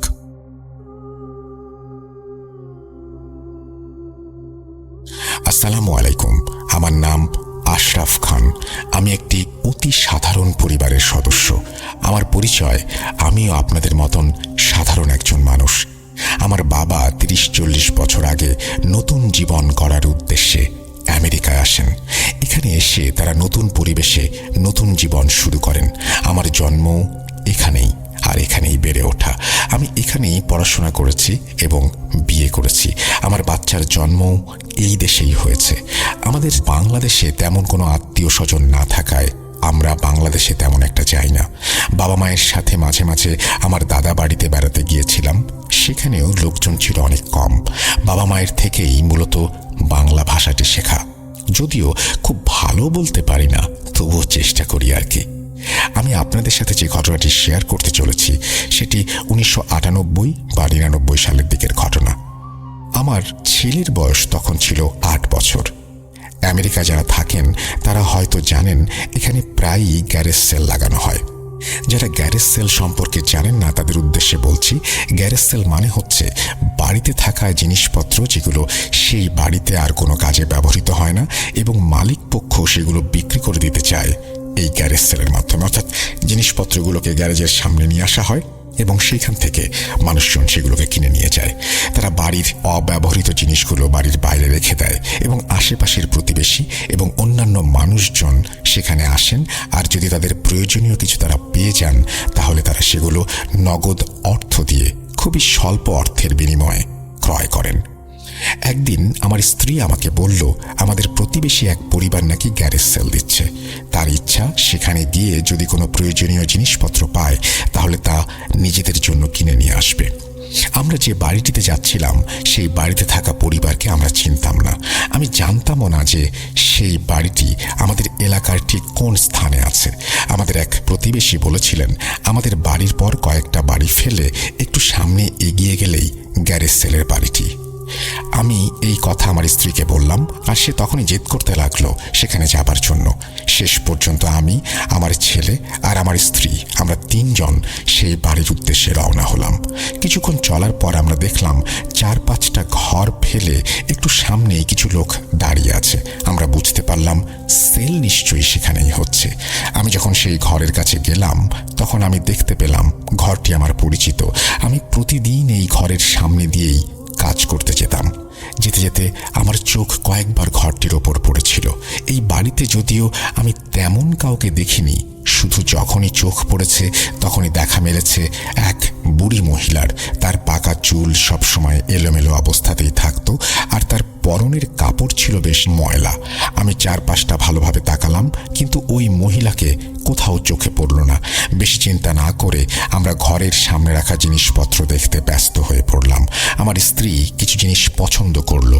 কিছু জিনিসের দাম মেটানোর জন্য সেখানে আমাদের চোখে এমন কেউই পড়েনি যাকে দেখে এই বাড়ির মালিক মনে হয়। কে এই জিনিসগুলো বিক্রি করছেন আমরা তাও জানতাম না। অবশেষে কিছু সময় পরে 19 কিংবা 20 বছর বয়সী একটি ছেলে বাড়ি থেকে বের হয়ে এলো। সে বেশ হাসি খুশি স্বভাবের ছিল এবং তার আচার ব্যবহার ছিল অত্যন্ত নম্র এবং ভদ্র।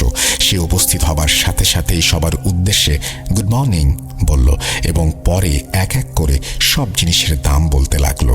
আমার সাথে তার বেশ কিছু কথাও হলো। আমি তাকে জিজ্ঞেস করলাম, আমি তো প্রতিদিন এখান দিয়েই অফিসে যাই। আমি এখানে এক বৃদ্ধা মহিলাকে দেখেছি প্রায়, আজ তো তাকে দেখতে পাচ্ছি না। ছেলেটি আমাকে জানালো 3 দিন আগে তার মৃত্যু হয়েছে। খবরটা শুনে আমার বেশ খারাপ লাগলো। আমি তাকে সান্ত্বনা দিলাম এবং সেখান থেকে কিছু জিনিস কিনলাম। জিনিসপত্র কিনে টাকা মিটিয়ে দিয়ে বাড়ি যাবার জন্য পেছন ফিরে তাকালাম, কিন্তু আমার ছেলেকে দেখতে পেলাম না। চারপাশে ভালোভাবে তাকাতেই দেখলাম সে একটি টেবিলের কাছে দাঁড়িয়ে আছে আর তার হাতে একটি পুতুল। আমি তাকে গিয়ে জিজ্ঞেস করলাম, আমার ছেলের এটা পছন্দ হয়েছে? সে হ্যাঁ বলে মাথা নাড়ল। আমি সেই পুতুলটা তার হাত থেকে নিলাম এবং আন্দাজ করতে লাগলাম এই পুতুলের দাম কত হতে পারে। পেছন ফিরে দেখি সেই ছেলেটি আমার কাছে চলে এসেছে। আসলে যে বৃদ্ধা মহিলাকে আমি দেখেছি এই ছেলেটি সেই মহিলার নাতি ছিল এবং তার মৃত্যুর পর এই সমস্ত সম্পত্তির মালিক সেই হয়েছে। অন্যদিকে আমার ছেলের ওই পুতুলটি খুবই পছন্দ হয়েছিল। সে জেদ করতে লাগলো এই পুতুল যেভাবেই হোক তার চাই। পুতুলটা হাতে বোনা কাপড় দিয়ে বানানো ছিল এবং তার আকৃতিও স্বাভাবিকের থেকে বড় ছিল। আমি ছেলেকে জিজ্ঞাসা করলাম, এর দাম কত? সে বলল, এই পুতুলটা তার দাদির ছোটবেলার পুতুল। আমি খুব অবাক হলাম, কেননা তার দাদির বয়স 80 বছরের কম কোনোভাবেই হবে না। তার দাদির হাতে বানানো কাপড়ের পুতুলটা 80 বছর টিকে থাকাটা আমার জন্য সত্যিই অবাক করার মতো একটা ব্যাপার ছিল। পুতুলটির অবস্থাও বেশ ভালো ছিল, কোথাও কোনো ফাটা বা ছেঁড়া কোনো কিছুই ছিল না। আমি ওই ছেলের কাছে পুনরায় পুতুলের দাম জিজ্ঞেস করলাম। সেই ছেলেটি পুতুলটির দাম বলল $5। কিছু সময় দামাদামির পর আমাদের ডিল হলো $2। আমার ছেলে পুতুলটি পেয়ে ভীষণ খুশি। আমি আমার ছেলের সাথে মজা করছিলাম আর বলছিলাম, পুতুল তো মেয়েদের খেলনা, আর সে ছেলে হয়ে পুতুল কিনেছে। কিন্তু সে তার পুতুল নিয়ে এতটাই ব্যস্ত ছিল যে আমার কথা যেন সে শুনতেই পেল না। আমার স্ত্রী আমাকে কথা শোনাতে লাগলো, এভাবে বাচ্চাদের নিয়ে মজা করা উচিত নয় বলে আমার দিকে তীক্ষ্ণ দৃষ্টিতে তাকালো। আমরা আমাদের কেনা জিনিসপত্র এবং পুতুল নিয়ে বাড়ি ফিরে এলাম। পরের দিন সকালে আমি নিজের মতো অফিসে চলে গেলাম। সন্ধ্যায় যখন ফিরে এলাম তখন দেখলাম আমার ছেলে সেখানে নেই। আমার স্ত্রীর কাছে জানতে চাইলাম, ছেলে কোথায়? প্রতিদিন টিভি রুমে বসে সে আমার জন্য অপেক্ষা করে, কিন্তু আজ তাকে দেখতে না পেয়ে আমি কিছুটা অবাক হয়েছিলাম। আমার স্ত্রী বলল সে নিজের ঘরে আছে এবং পুতুলের সাথে খেলা করছে। আমি আমার স্ত্রীকে বললাম, এটা একটু বেশি হয়ে গেল না? ছেলে মানুষ পুতুল নিয়ে খেলে কখনো? ওর বয়স কি পুতুল খেলার? আমার এই কথা বলার কারণ আমি জীবনে কখনোই এই বয়সের ছেলেদের পুতুল নিয়ে খেলতে দেখিনি। আমার স্ত্রী বলল, এমন কথা ছেলের সামনে বলো না। যদি সে কোনো খেলনা পেয়ে খুশি থাকে তাহলে আমাদের তো কোনো সমস্যা হওয়ার কথা না। আমাদের মোটেই উচিত না তাকে নিয়ে এভাবে সমালোচনা করার। স্ত্রীর কথা শুনে আমি কিছু বললাম না। আমি ফ্রেশ হবার জন্য আমার ঘরের দিকে যেতে লাগলাম। যেতে যেতে ভাবলাম ছেলের সাথে একবার দেখা করে যাই। যখন আমি তার ঘরের দরজার কাছে পৌঁছালাম তখন ভেতর থেকে আমার ছেলের কথা বলার আওয়াজ শুনতে পেলাম। আমি আস্তে আস্তে ঘরের দরজা খুললাম। দরজা খুলে আমি দেখি ছেলে সেই পুতুলের সাথে কথা বলছে। আমি তার কাছে গিয়ে তার বিছানায় বসে পড়লাম আর তাকে জিজ্ঞেস করলাম, খিরে কি হচ্ছে তোর বন্ধুর সাথে? সে উত্তরে একটা কথা বলল যা শুনে আমি নিজের হাসি থামাতে পারলাম না। সে বলল, বাবা এটা আমার বন্ধু নয়, এটা আমার গার্লফ্রেন্ড, এর নাম আলিনা। ছেলের কথা শুনে আমি এত জোরে হেসে উঠলাম যে আমার স্ত্রীও ঘরে চলে এলো। সে কি হয়েছে জানতে চাইলো আর জিজ্ঞাসা করলো আমি এত জোরে হাসছি কেন। আমি আমার স্ত্রীকে বললাম, দেখো তোমার ছেলে এখন থেকেই বৌমা ঠিক করে রেখেছে। আর বউয়ের নাম কি জানো? বউয়ের নাম আলিনা। আমার কথা শুনে আমার স্ত্রীও হেসে উঠল। হাসি তামাশা শেষ হলে আমি নিজের রুমে কাপড় বদলাতে চলে গেলাম। যাবার আগে ছেলেকে বললাম সে যেন খাবার টেবিলে গিয়ে বসে, আমরা সবাই একসাথে খাবো। ফ্রেশ হয়ে যখন আমি ডাইনিং রুমে এলাম তখন দেখলাম আমার ছেলে আগে থেকেই সেখানে বসে আছে আর তার পাশের চেয়ারে ওই পুতুলটাকে বসিয়ে রেখেছে। আমার ছেলে আমাকে দেখে বলল সে আমাকে একটা কথা বলতে চায়।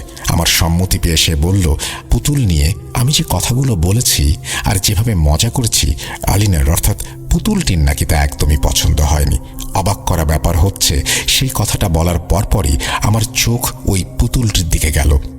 বিশ্বাস করুন, আমি দেখলাম সেই পুতুলের চোখ জোড়া তখন আমার দিকেই তাকানো। সে যেন আমার দিকে অপলক দৃষ্টিতে তাকিয়ে আছে। যেভাবে সে আমার দিকে তাকিয়েছিল আমার তাতে খুব অস্বস্তি হচ্ছিল। আমি আমার ছেলেকে বললাম, বাবা শোনো, আমি দুঃখিত যদি তোমার বন্ধুর এটা খারাপ লেগে থাকে। এই কথা বলে আমি আবার সেই পুতুলের দিকে তাকালাম। সে তখনও আমার দিকে তাকিয়েছিল। আমি আমার ছেলেকে বললাম পুতুলটার মুখটা অন্যদিকে ঘুরিয়ে দিতে।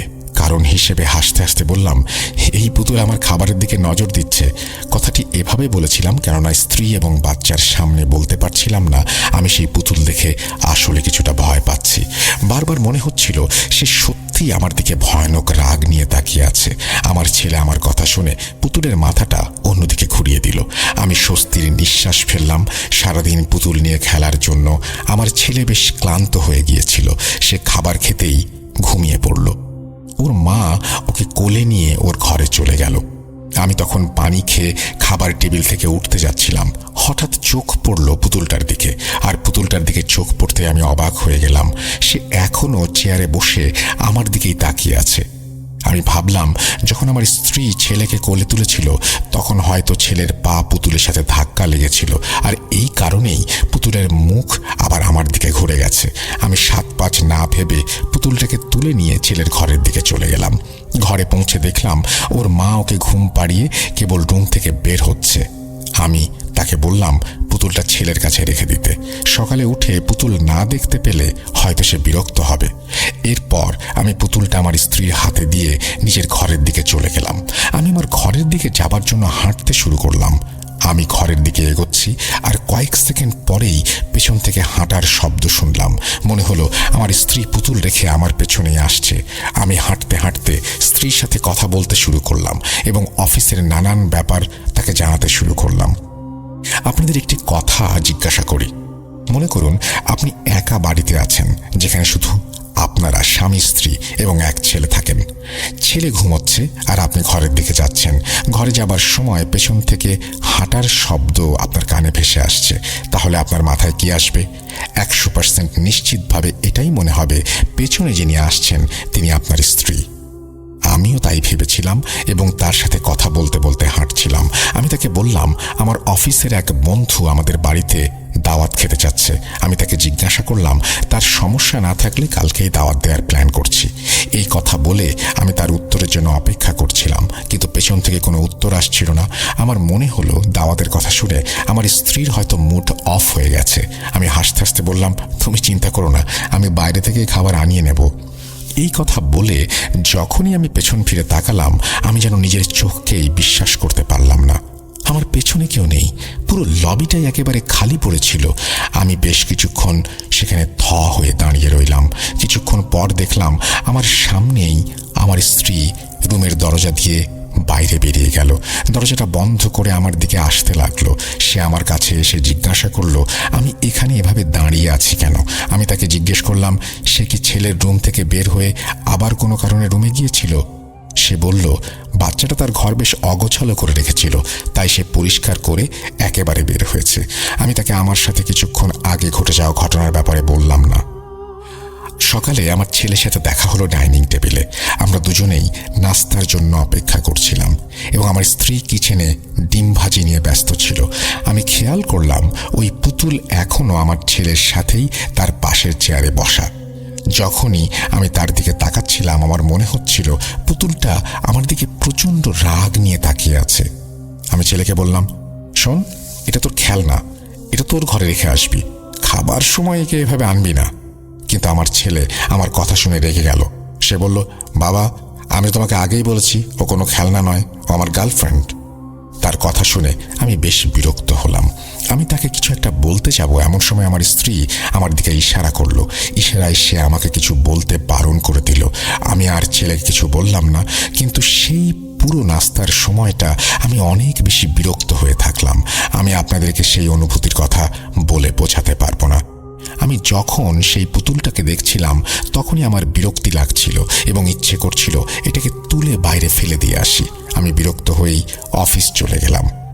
পরের দিন ছিল শুক্রবার, জুম্মার দিন। আমি এই দিনে বাসায় থাকতাম এবং ছেলেকে সাথে নিয়ে জুম্মার নামাজ আদায় করতে মসজিদে চলে যেতাম। তাকে নিয়ে যেতাম যেন সে ছোট থেকেই নিজের ধর্মের সাথে পরিচিত হতে পারে।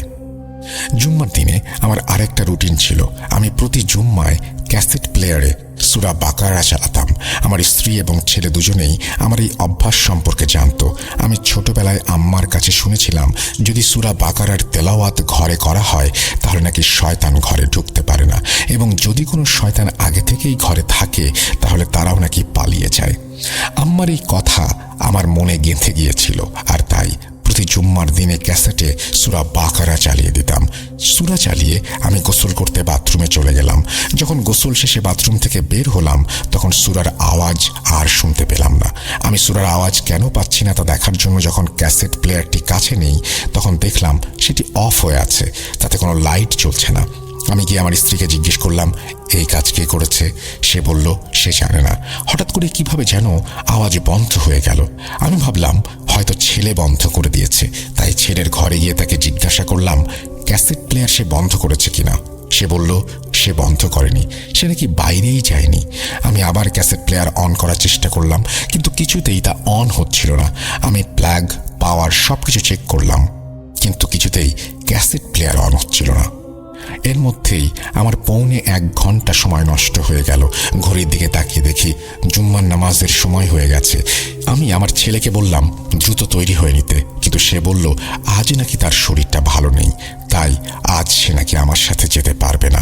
এটা প্রথমবার ছিল যখন সে আমার সাথে জুম্মার নামাজে যেতে চাচ্ছিল না, কিন্তু সে সব সময় আমার সাথে জুম্মার নামাজে যাওয়ার জন্য অস্থির থাকতো। আমি তাকে বোঝানোর অনেক চেষ্টা করলাম। তাকে বললাম গাড়িতে গিয়ে বসতে, বেশি সময় লাগবে না, 2 রাকাত নামাজ পড়েই চলে আসব, কিন্তু কিছুতেই তাকে রাজি করাতে পারলাম না। সে ছোট ছিল জন্য তাকে জোরও করতে পারলাম না। আমি একাই নামাজ পড়তে চলে গেলাম। যেহেতু ওই দিন আমার ছেলে আমার সাথে ছিল না, তাই নামাজ পড়ার পর ভাবলাম অফিসে একটা চক্কর লাগিয়ে আসি। যদিও আমি জুম্মায় অফিস ছুটি নিতাম, কিন্তু আজ কেন জানি বাড়ি যেতে ইচ্ছে করছিল না। আমার নিজের ব্যবসা ছিল। যখন কেউ নিজের ব্যবসা করে তখন তার কোনো প্রকার বাধা বা নিষেধ থাকে না। সে নিজেই নিজের বস, যখন ইচ্ছে ছুটি নিতে পারে, ইচ্ছে হলে অফিসেও চলে যেতে পারে। সেদিন আমার অফিস যাবার ইচ্ছে হলো, আর তাই আমি বাড়ি না গিয়ে অফিসে চলে গেলাম। সন্ধ্যায় যখন আমি বাড়ি ফিরলাম তখন দেখলাম আমার ছেলে টিভি দেখছে এবং সেই পুতুলটি তার পাশে বসিয়ে রেখেছে। টিভির পাশেই ছিল আমার ক্যাসেট প্লেয়ার। আমি খেয়াল করে দেখলাম ক্যাসেট প্লেয়ারের লাইট জ্বলছে। আমি অবাক হলাম, এত কষ্ট করেও আমি এটাকে চালু করতে পারিনি, আর এখন নিজে থেকেই চালু হয়ে গেছে। আমি আমার স্ত্রীকে জিজ্ঞাসা করলাম সে ক্যাসেট প্লেয়ারে কিছু করেছে কিনা। সে বলল ক্যাসেট প্লেয়ার নাকি ঠিকই ছিল, আমি নাকি সঠিকভাবে প্লাগ লাগাইনি। আমি তার কথা শুনে কিছুটা রেগে গেলাম। তাকে বললাম আমি এর পেছনে 1 ঘন্টার মতো সময় নষ্ট করেছি, আর সে বলছে আমি প্লাগ লাগাইনি।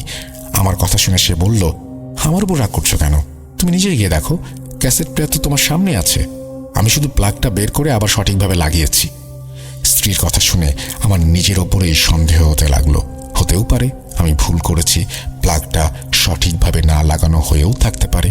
এই ব্যাপারটা এভাবেই চলে গেল। আমি আমেরিকায় জন্মেছিলাম ঠিকই, কিন্তু আমার দিনের প্রতি খুব বেশি রকমের ঝোঁক ছিল এবং এখনো আছে। আমি বাড়ির প্রধান প্রবেশ পথে কুরআনের আয়াত লেখা কিছু লোহা লাগিয়েছিলাম, যা বেশ শক্ত ও ভারী কাঁচ দিয়ে মোড়ানো ছিল। এক রাতে আমি ঘুমাচ্ছিলাম, হঠাৎ করে প্রবল এক শব্দে আমার চোখ খুলে গেল।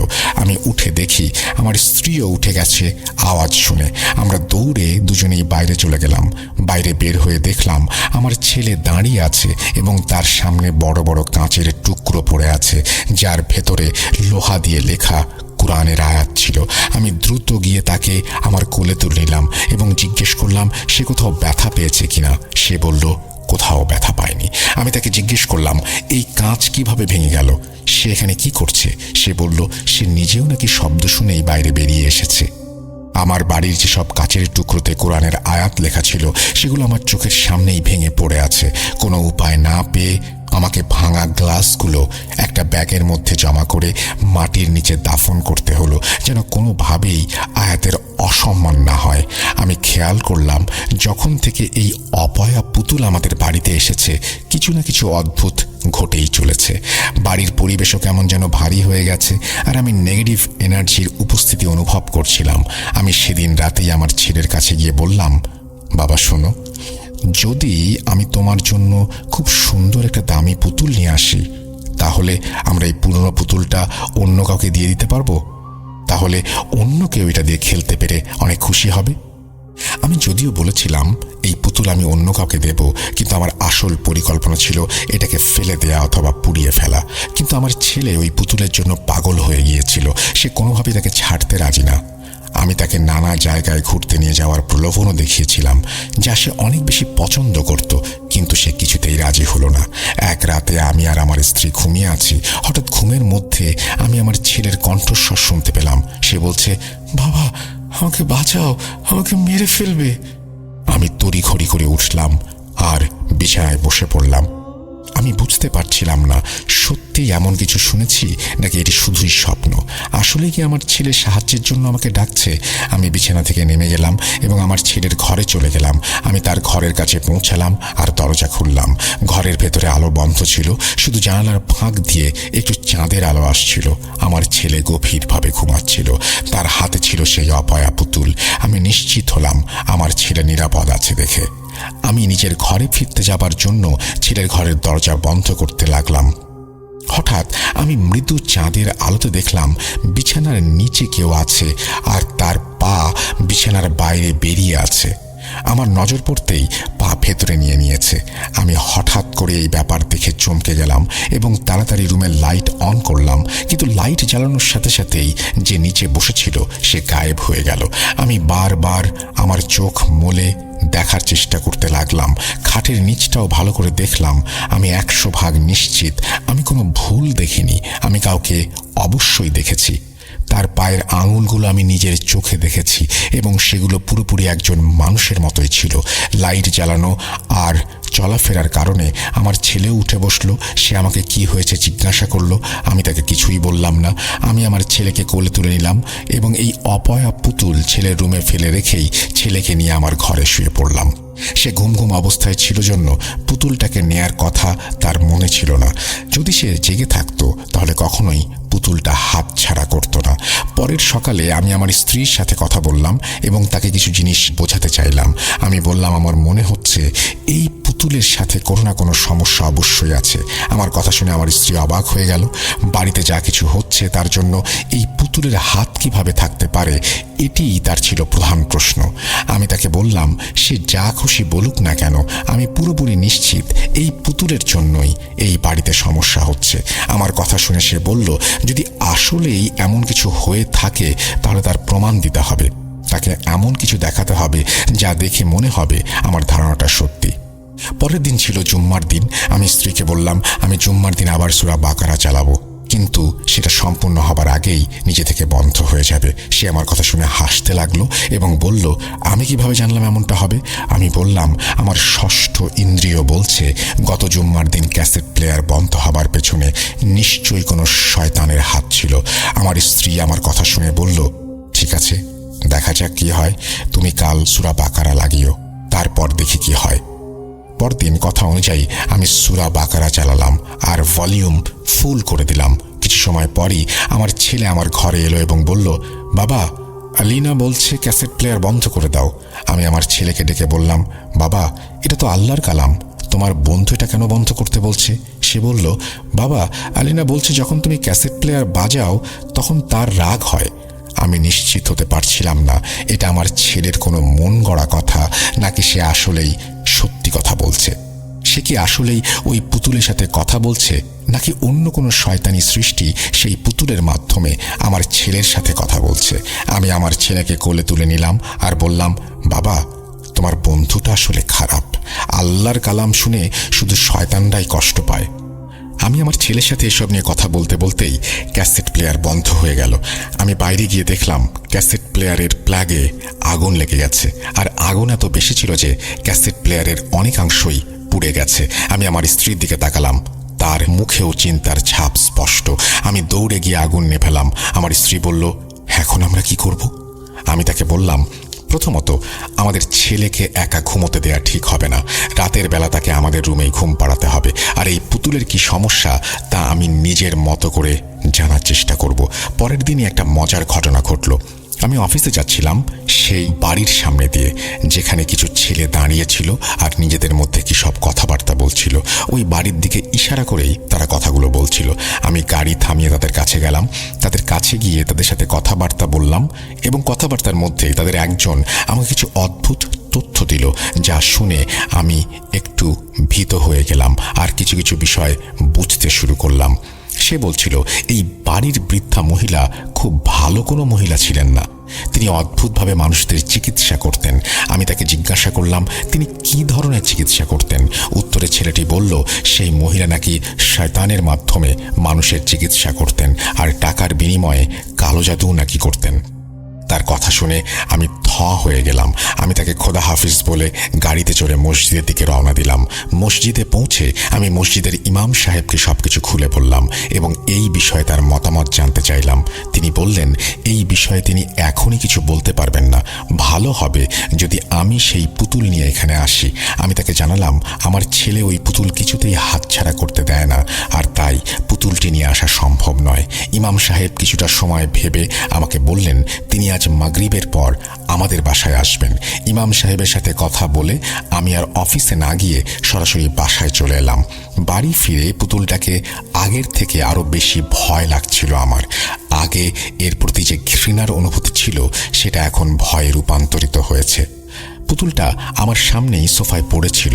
আমি আর অন্য কিছু না ভেবে ছেলের ঘরের দিকে যেতে লাগলাম। হঠাৎ পেছন থেকে একটা আওয়াজ এলো, বাবা আমাকে বাঁচাও। আমি খেয়াল করে দেখলাম এই আওয়াজটা আমার ছেলের। ঠিক এই আওয়াজই আমি স্বপ্নে শুনেছিলাম, কিন্তু পেছন ঘুরে দেখলাম আমার ছেলে সেখানে নেই, আর এই আওয়াজটা সেই পুতুলের ভেতর থেকে আসছে। আমার হাত পা ঠান্ডা হয়ে গেল। আমি তখনই আবার ইমাম সাহেবের কাছে চলে গেলাম। আমার অবস্থা দেখে উনি বললেন, ভাই আপনি চিন্তা করবেন না, ইনশাল্লাহ মাগরিবের পরই আমি আপনার বাড়ি পৌঁছে যাব। আমি বাড়ি ফিরে এলাম। পরের ৩-৪ ঘন্টা খুব কষ্টে কেটেছে আমাদের। যখন মাগরিবের আজান হলো তখন আমি ঘরেই নামাজ পড়ে নিলাম আর ইমাম সাহেবের জন্য অপেক্ষা করতে লাগলাম। কিছুক্ষণের মধ্যে ইমাম সাহেব আমাদের বাড়িতে চলে আসলেন। আমি ওনাকে সোফায় বসালাম এবং আমার স্ত্রীকে বললাম ওনার জন্য চা বানিয়ে আনতে। ইমাম সাহেব আমাদের কাছে পুতুলের ব্যাপারে জানতে চাইলেন। তিনি পুতুলটি কোথায় জিজ্ঞাসা করলেন। আমি বললাম পুতুলটি আমার ছেলের কাছে, ওর ঘরেই আছে। উনি আমাকে আমার ছেলেকে আর পুতুলটিকে নিয়ে আসতে বললেন। আমি ওনাকে জানালাম আমার খুব ভয় লাগছে। ওনাকে অনুরোধ করলাম উনি আমার সাথে আসবেন কিনা। ইমাম সাহেব আমার সাথেই চলে এলেন। আমরা যখন আমার ছেলের ঘরে প্রবেশ করলাম তখন দেখলাম পুতুল তার বিছানার ওপরেই রাখা আছে। এরই মধ্যে ছেলে পেছন থেকে দৌড়ে আসলো এবং সে সেই পুতুলকে হাতে তুলে নিল, আর তারপর তার কান পুতুলের মুখের দিকে এমনভাবে নিয়ে গেল যেন সেই পুতুল তাকে কিছু বলছে। তারপর সে বলল, বাবা তুমি এই ইমামকে কেন নিয়ে এসেছো? আলিনার এতে খুব রাগ হচ্ছে। আমি বললাম, বাবা ইনি আমার বন্ধু, ইনি আমাদের সাথে দেখা করতে এসেছেন। সে পুতুলটাকে কিছুতেই আমাদের হাতে দিল না। অনেক বোঝানোর পর সে পুতুলটা নিয়ে আমাদের সাথে রুমের বাইরে চলে এলো। আমরা সবাই বাইরে এসে সোফায় বসলাম। ইমাম সাহেব আমার ছেলেকে বললেন, বাবা একটু তোমার এই বন্ধুর কাছ থেকে জেনে নাও তো আমার নাম কি। আমার ছেলে সেই পুতুলটা নিয়ে আবার কানের কাছে ধরলো এবং মনে হলো পুতুলটা যেন তাকে কিছু বলছে। তারপর আমার ছেলে ইমাম সাহেবের দিকে তাকিয়ে বলতে শুরু করলো, আলিনা বলছে তার নাম নিজাম, অর্থাৎ ইমাম সাহেবের নাম নিজাম। এই নামটি কোনো ছদ্মনাম নয়, ওনার আসল নাম। আমার ছেলে আরও বলল ইমাম সাহেবের 3 ছেলে, ছেলেদের নাম রায়হান, সোহান আর নোমান। এরপরই আমার ছেলে কোনো একটি ঠিকানা বলতে শুরু করলো। এখানে সবথেকে অবাক করা ব্যাপার হচ্ছে ইমাম সাহেবের নাম আমি নিজেও জানতাম না। আমরা সবাই তাকে ইমাম সাহেব বলেই ডাকতাম। যখন ইমাম সাহেবের দিকে তাকালাম দেখলাম তার মুখ সাদা হয়ে গিয়েছে আর তার কপালে ঘাম ছিল। আমি ইমাম সাহেবকে জিজ্ঞাসা করলাম, খারাপ কিছু হয়েছে কি? ইমাম সাহেব আমাকে বলতে শুরু করলেন, আপনি জানেন এই বাচ্চাটা যে সব তথ্য দিয়েছে সেগুলো কার? এই সব তথ্যগুলো আমার নাম আসলেই নিজাম, আর আমার ছেলে 3টি যাদের নামও সে সঠিক বলেছে এবং যে ঠিকানা বলেছে সেই ঠিকানাতেই আমার বাসা। এরপর ইমাম সাহেব আমার কানে কানে বললেন, আপনাকে একটা কাজ করতে হবে। এই পুতুলটাকে আপনার সন্তানের কাছ থেকে যেভাবেই হোক আলাদা করতে হবে। একে নদীতে ভাসিয়ে দিতে হবে, নয়তো আগুন লাগিয়ে দিতে হবে। এই কথাটি তিনি আমার কানে কানেই বলেছিলেন, কিন্তু আমার ছেলে পুতুলটা হাতে তুলে নিল এবং নিজের কান পুতুলের দিকে নিয়ে গেল। সে বলল তার পুতুল বন্ধু বলছে সে সব শুনেছে, এইমাত্র ইমাম সাহেব আমার কানে কানে কি বলেছিলেন সেটা সে জানে। পুতুল নাকি আমাকে উদ্দেশ্য করে আরো বলেছে, যদি এই কাজ আমার ছেলের সাথে করা হয় তাহলে আবার কেমন লাগবে। তার কথা শুনে আমি অবাক হয়ে গেলাম। আমি ধীরে ধীরে আমার স্ত্রীকে বললাম সে যেন ছেলের কাছে থাকে, আর ইমাম সাহেবকে নিয়ে বাইরে চলে এলাম। ইমাম সাহেব ঘরের বাইরেই 2 রাকাত নামাজ পড়লেন, যাকে বলা হয় ইস্তেখারা সালাত। নামাজ শেষ করে তিনি আমাকে ডেকে বললেন, এই পুতুলটাকে ধরে পেছন থেকে ছিঁড়ে ফেলতে হবে। এর ভেতরে নাকি অনেক তাবিজ পাওয়া যাবে। সেই তাবিজগুলো গরম পানিতে ফেলে দিতে হবে যেন এর ভেতরে সব লেখা মুছে যায়। তারপর সেই পানি রেখে দিতে হবে, আর তাবিজগুলো সহ এই পুতুলটি কোথাও আগুন জ্বালিয়ে সেখানে নিক্ষেপ করতে হবে। পুতুল আর তাবিজ পুড়ে ছাই হয়ে গেলে তাবিজ ধোয়া সেই গরম পানি দিয়েই সেই আগুন নেভাতে হবে। তিনি আরও বললেন, এই পুতুলের মালিক সেই মহিলা নাকি ভয়ঙ্কর কালো জাদু করতেন এবং এই পুতুলের ভেতরই তার জাদুর তাবিজ রেখেছিলেন। এই তাবিজের সঙ্গে তার অনেক কিছুই নাকি জড়িত। যত দ্রুত সম্ভব ছেলের কাছ থেকে এই পুতুল নিয়ে নিতে বললেন এবং অন্যথায় এই পুতুল আমার ছেলের ওপরে প্রভাব ফেলবে যা ইতোমধ্যেই শুরু হয়ে গেছে।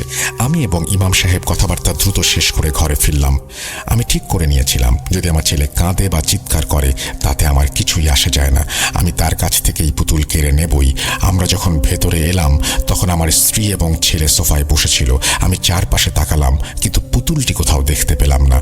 আমি আমার ছেলেকে জিজ্ঞেস করলাম, পুতুলটা কোথায়? সে বলল সে কিছুই জানে না, এতক্ষণ নাকি এটা তার কাছে এখানেই ছিল। আমার স্ত্রীকে জিজ্ঞাসা করলাম, সেও ছেলের মতো একই উত্তর দিল। আমরা পুরো ঘর খুঁজে দেখলাম কিন্তু কোথাও পুতুলটি পাওয়া গেল না। ইমাম সাহেব সোফায় বসে চোখ বন্ধ করে কোনো একটা আমল করতে শুরু করলেন। আমল শেষ হলে তিনি বললেন, ঠিক 10 মিনিট পর আমরা যেখানে বসেছিলাম সেই সোফার নিচেই পুতুলটি পাওয়া যাবে। আশ্চর্যজনকভাবে ইমাম সাহেবের কথা মতোই 10 মিনিট পর আমাদের বসার জায়গাতেই পুতুলটাকে আমরা পেলাম। আমরা সেটাকে হাতে নিয়েই সজোরে টান দিয়ে ছিঁড়ে ফেললাম। সাথে সাথে আমার ছেলে পাগলের মতো কান্নাকাটি শুরু করলো। তার অবস্থা মারাত্মক খারাপ হতে শুরু করলো, যা ইমাম সাহেব আমাকে আগেই বলেছিলেন। পুতুলটা পেছন দিক থেকে ছিঁড়ে ফেলতেই ভেতর থেকে একের পর এক তাবিজ বের হয়ে আসতে লাগলো। আমরা দ্রুত সেই তাবিজগুলো গরম পানির মধ্যে ছেড়ে দিলাম। তারপর বাড়ির সামনে আগুন জ্বালিয়ে তাতে নিক্ষেপ করলাম এই অপায়া পুতুল। পুতুল পুড়ে গেলে তাবিজগুলো আগুনে নিক্ষেপ করলাম। সব শেষে সে আগুন নেভালাম তাবিজে ধোয়া সেই গরম পানি দিয়ে। এসব কিছুর পর আমার ছেলে একদম স্বাভাবিক হয়ে গেল। আমি তো আরও ভাবছিলাম সে অনেকদিন ধরে এটা নিয়ে হয়তো মন খারাপ করবে বা কাঁদবে, কিন্তু সে স্বাভাবিক হয়ে গেল যেন কিছুই হয়নি। ওই দিনের পর আমার ছেলে আর কখনোই পুতুল নিয়ে কোনো কথাই বলেনি, এমনকি কখনো জিজ্ঞেস করেনি তার পুতুল কোথায়। আল্লাহর রহমতে আমার ছেলে সম্পূর্ণ সুস্থ হয়ে যায়। এরপর আর কখনোই আমার ছেলের সাথে কোনো অস্বাভাবিক কিছু ঘটেনি। ছেলের নাম না বলার জন্য দুঃখিত, এর পেছনে কারণ ব্যক্তিগত। এই ঘটনার কয়েকদিন পর আমি ইমাম সাহেবের কাছে গিয়ে তাকে একবার জিজ্ঞেস করেছিলাম তিনি এসব কিছু কিভাবে জানলেন। তিনি শুধু বলেছিলেন, সব কিছু জানা সবার জন্য নয়। এই বলে মিস্টার আশরাফ তার ঘটনা শেষ করলেন। প্রিয় লিসেনার্স, আপনারা কি সেই অভিশপ্ত পুতুলের ছবি দেখতে চান? ঘটনা প্রচারিত হবার পরপরই ভূত.com-এর পেজে চোখ রাখুন, পুতুলের ছবি পেয়ে যাবেন। আজকের মতো বিদায় নিচ্ছি। আসসালামু আলাইকুম। সাবিত আলম নয়, সিফাত আলম তার ঘটনা শেষ করেছেন। আমার সবসময় নামটা এলোমেলো হয়ে যায়, একজনের নাম আরেকজনের কাছে চলে আসে। তিনি ঘটনা শেষ করেছেন। Thank you so much Sabit Alam, আবারও বললাম Sabit Alam. Thank you so much Sifat Alam, আপনাকে অনেক ধন্যবাদ এই চমৎকার ঘটনাটি উপহার দেওয়ার জন্য।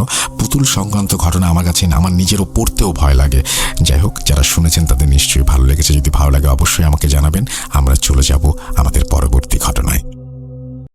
আমি তোকে কখনোই বিয়ে করতে দেব না, দেব না, দেব না। প্রিয় লিসেনার্স, মাঝখানে 3-4 মাস সে যখন এই স্বপ্নটা দেখা, মানে তার এই স্বপ্নটা দেখা বন্ধ ছিল, তখন আলামিন চিন্তা করলো যে যাক, মনে হয় বিষয়টা স্বাভাবিক হয়ে গেছে। সে আর এগুলো নিয়ে মাথা ঘামাচ্ছিল না। এদিকে তার পরিবার থেকে তাকে বিয়ের জন্য তোড়জোড় শুরু করে এবং পাত্রী দেখার প্রক্রিয়া শুরু করে। এমনই একটা সিচুয়েশনে আলামিন ডাক্তার তার পাশের গ্রামে একটি মেয়ে দেখতে চান, মানে বিয়ের জন্য মেয়ে দেখতে চান। ওই বাড়িতে যাওয়ার পরে আলামিনের সাথে তার পিতামাতা, আত্মীয় স্বজন ছিল এবং ওই মেয়ে পক্ষে মানে কনে পক্ষের লোকজনও ছিল। কনেকে সাজিয়ে আলামিনের সামনে নিয়ে আসা হয়। এই মেয়েটি যখনই আলামিন ডাক্তারের দিকে তাকায়, আলামিন ডাক্তার খেয়াল করে এবং অন্যান্য সবাই খেয়াল করে, মেয়েটি আলামিনের দিকে তাকিয়েই অবাক হয়ে যায়। মানে তার চেহারাটা এমন একটা বিরক্তিকর ভাব চলে আসে, কোনো কথা না বলেই মেয়েটি উঠে ঘরের মধ্যে চলে যায়। এরকম একটা কাণ্ডে উপস্থিত মুরব্বীরা সবাই হতবাক হয়ে যায়। কি ব্যাপার, মেয়ে কেন ছেলের দিকে এইভাবে তাকালো? এই মেয়ে তো আগে কখনো ছেলেকে দেখেনি, আর ছেলেও তো মেয়েকে দেখেনি, তার তো পরিচয় থাকার কথা না। আর মেয়ে এইভাবে উঠে চলে গেল কেন, বিরক্ত হয়ে?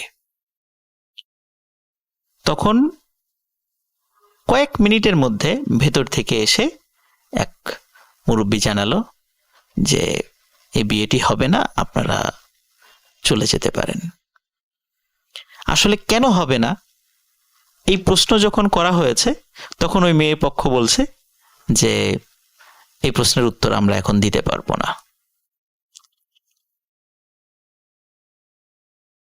ওই মেয়েটির মা বাবা যখন মেয়েকে প্রশ্ন করেছে যে মা, তুমি কেন উঠে চলে আসলা এইভাবে, কেন ওই ছেলের দিকে এইভাবে তুমি তাকালা, তখন ওই মেয়েটি বলছে যে আপনারা ছেলে কোথায় দেখলেন, ওটা তো একটা মেয়ে, আর মেয়ের সাথে কখনো বিয়ে সম্ভব আর একটা মেয়ের? তার পিতামাতা বলে যে তো মা, তোমার কি মাথা খারাপ হয়ে গেছে? আমরা সবাই সেখানে বসে আছি, একটা ছেলে শার্ট প্যান্ট পরা বসে আছে আমাদের সামনে, দিব্যি জলজান্ত একটা মানুষ, তুমি তাকে মেয়ে দেখছো? বলে হ্যাঁ, আমি মেয়ে দেখছি তাকে। আমি দেখলাম সালোয়ার কামিজ পরা, হাতে চুড়ি, কানে দুল, মাথায় ওড়না দিয়ে আমার সামনে একটা মেয়ে বসে আছে। আমি তো তাকেই দেখছি, আমি তো কোনো পাত্রকে দেখি নাই। তখন ওই মেয়ের পিতামাতা ওই মেয়েকে বলে, মা, তোমার মাথা টাথা মনে হয় খারাপ হয়ে গেছে, তোমাকে চিকিৎসা করাতে হবে। তো কিন্তু মেয়েটি তাকে বোঝাতে পারছে না যে আসলে সে আলামিনকে দেখেনি, সে দেখেছে জুনিকে। যাই হোক, আলামিন ও তার পরিবার আত্মীয় স্বজনের বাড়ি থেকে চলে আসে, কিন্তু তাদের কাছে ধোঁয়াশা থেকে যায় কেন এমন একটি ঘটনা ঘটলো। তারা কিন্তু এই বিষয়টা জানে না। কয়েকদিন পর আর একটা গ্রামে তারা মেয়ে দেখতে যায়। মেয়ে দেখতে যাওয়ার পরে সেখানেও ঘটে একই ঘটনা। মেয়েটি আলামিনের দিকে তাকিয়ে চিৎকার করে ওঠে, বলে এটা কে? বলে এটা পাত্র। মেয়ে কোনো কথা না বলে ওখান থেকে উঠে চলে যায় রাগ করে। তখন মেয়ের পিতামাতা যখন মেয়েকে জিজ্ঞেস করে, আত্মীয় স্বজন জিজ্ঞেস, তুমি উঠে চলে আসলা কেন? বলে আপনারা আমার বিয়ের জন্য একটা মেয়েকে ধরে নিয়ে আসছেন। সবাই অবাক হয়ে যায়, মেয়ে কোথায়? এটা ছেলে, আলামিন ডাক্তার, সবাই চেনে তাকে। কিন্তু মেয়ে বলেন না, আমি কোনো ছেলেকে দেখিনি, আমি ওখানে মেয়েকে দেখেছি, সালোয়ার কামিজ পরা, হাতে চুড়ি পরা, কানে দুল পরা, মাথায় ঘোমটা দিয়ে একটা মেয়েকে দেখেছি, এবং মেয়েটি ছিল যথেষ্ট সুন্দরী একটা মেয়ে, ওখানে কোনো ছেলে ছিল না। তখন ওই মেয়ের পরিবার থেকেও বিষয়টা চেপে যায়, কারণ হচ্ছে সবাই বলবে যে এই মেয়ের মাথায় সমস্যা আছে, পরবর্তীতে অন্য কোথাও বিয়ে হবে না। এর কিছুদিন পর 3 নাম্বার মেয়ের বাড়িতে দেখতে যায় আলামিন ও তার পরিবারেরা। আলামিনরা বুঝতে পারছে না কেন এমনটা হচ্ছে, কারণ ওই মেয়ে পক্ষ থেকে তাদের কাছে খোলাসা করে কিছু বলা হচ্ছে না। আলামিন অবাক হচ্ছে যে মেয়েরা কেন তাকে দেখে ভয় পাচ্ছে, এরকম অদ্ভুত ভাবে তাকাচ্ছে, কেন উঠে যাচ্ছে, এটা আলামিন তখনও বুঝতে পারেনি। 3য় নাম্বার বাড়িতে গিয়ে সবার কাছে সেই বিষয়টি পরিষ্কার হয়। প্রথম 2টা মেয়ে মজলিসে কিন্তু কিচ্ছু বলেনি, কিন্তু এবারের মেয়েটি যখনই আলামিনের দিকে তাকিয়েছে তখন সেও চিৎকার করে বলে ওঠে যে আপনারা আমার বিয়ের জন্য একটা মেয়েকে নিয়ে আসছেন। উপস্থিত 30-40 জন মানুষ ওই মেয়ের কথা শুনে অবাক হয়ে যায়, কারণ আগের 2টো মেয়ে তো সামনে কিছু বলেনি, ঘরে বলেছে। এই মেয়ে সামনে বলে ওঠে যে এটা কি আপনারা ফাজলামি পেয়েছেন, একটা মেয়েকে নিয়ে আসছেন আর একটা মেয়ের সাথে বিয়ে দিতে। সবাই অবাক হয়ে যায় এবং বলে যে মেয়ে কোথায়, এই যে দেখো ছেলে। কিন্তু ওই মেয়েটি বলে না, আমি দেখছি এটা একটা মেয়ে। যাই হোক, সেখানেও বিয়ে হয় না। এইবার আলামিন এবং তার পরিবাররা আগের 2টো পরিবারের সাথে যোগাযোগ করে যে আচ্ছা আপনাদের বাড়ির মেয়েরা কেন উঠে গিয়েছিল। তখন তারা বলে কি বলবো বাবা, আসলে এই ঘটনা, তোমরা মেয়েকে পাগল বলবা এই চিন্তা করে আমরা বিষয়টা চেপে গেছি, বলি নাই। তখন আলামিন বুঝতে পারে যে আসলে ওই মেয়েরা যাকে দেখছে সে তো আসলে জুনি। ওই মেয়েরা আলামিনকে দেখছে না, দেখছে জুনিকে। এর মধ্যে আলামিনের একটা অদ্ভুত পরিবর্তন চলে আসে, সেটা হচ্ছে ওর আচার আচরণে কিছুটা মেয়েলি ভাব চলে আসে। এই কারণে গ্রামে গঞ্জে সে যখন ডাক্তারি করতে যেত, বিভিন্ন বাড়িতে যেত, তখন অনেকেই তাকে টিটকারি করে হিজড়া আলামিন বলে সম্বোধন করত। এটা আলামিনের কাছে খুবই কষ্ট লাগতো এবং একটা সময় সে কি করলো, সে ওই শালনগর তার যে চেম্বারটা ছিল সেখানে বসা ছেড়ে দেয়। সে বাড়িতে থাকে সব সময়, বাড়িতে যদি কোনো রুগী আসে সে দেখে, এবং খুব প্রয়োজন হলে সে বাহিরে কোনো বাসায় রুগী দেখতে যায়, এর বাইরে সে আর চেম্বারে বসে না। এভাবেই চলে যাচ্ছিল দিনের পর দিন। কখনো কখনো আলামিনের স্বপ্নে সেই জুনিভূতটা আসতো, এসে কথা বলতো যে তুই যতদিন বেঁচে থাকবি আমাকে স্বপ্নে দেখবি, কিন্তু তোকে আমি কখনোই বিয়ে হতে দেব না। 1981-82 সালের ঘটনা। এভাবে চলতে থাকে আলামিনের জীবন। চলতে চলতে চলতে চলতে এসে ঠেকে 2007 সালে। এর মধ্যে চিকিৎসা করিয়ে আলামিনের পিতামাতা তার আচরণে যে সাময়িক সময়ের জন্য যে একটা মেয়েলি স্বভাব দেখা দিয়েছিল সেটা সমাধান করতে সক্ষম হন, আবার আলামিন স্বাভাবিক হয়ে গিয়েছিল। 2007 সালে এসে তখন আলামিনের কিন্তু অনেক বয়স হয়ে গেছে। তার পিতামাতাও বার্ধক্য থেকেও আরো বার্ধক্যে চলে গেছেন। তার মা তখন ভালো করে চোখেও দেখতেন না, পিতা কোনো মতে হাঁটাচলা করতে পারতেন, আর আলামিন কিন্তু অবিবাহিতই রয়ে গেছেন। একদিন আষাঢ় মাসের কোনো এক রাত্রে আলামিনের বাড়িতে একজন মানুষ আসে। দেখে মানুষটি তার পরিচিত, এসে বলে আলামিন তাড়াতাড়ি চলো, আমার মেয়েটা খুব অসুস্থ, একটু যেতে হবে। তো আলামিন বলে যে আমি তো রাতের বেলা কোনো রুগী দেখতে যাই না, আমার নিষেধ আছে, আর তারপরও গুড়ি গুড়ি বৃষ্টি হচ্ছে, আমি যাব না। তখন লোকটি খুব হাউমাউ করে কান্নাকাটি শুরু করে, আলামিনের হাতে পায়ে জড়িয়ে ধরে। আলামিনের বৃদ্ধ বাবা উঠে আসে যে কি হয়েছে, তখন দেখে এই অবস্থা। তখন বৃদ্ধ বাবা বলে আলামিন বাবা তুমি যাও, আমি তো একসময় ডাক্তারি করেছি, কখনো কখনো এরকম যেতে হয়, এটাই ডাক্তারদের ধর্ম। তখন আলামিন ডাক্তার সে তার প্রয়োজনীয় জিনিস নিয়ে ওই লোকের সাথে রওনা দেন। আলামিন ডাক্তার খেয়াল করেন যে ওই লোকটার বাড়ি যেই জায়গাটাতে ছিল, লোকটি আসলে তাকে অন্য দিকে নিয়ে যাচ্ছেন। তখন ওই লোকটিকে আলামিন ডাক্তার বলছে যে আপনার বাসা তো এদিকে না, আপনি কোন দিকে নিয়ে যাচ্ছেন আমাকে? বলে যে বাবা, আমার মেয়েটা আর একজনের বাসায়, ওকে আর একজনের বাসায় রেখেছিলাম, সেইখানে তোমাকে নিয়ে যাচ্ছি।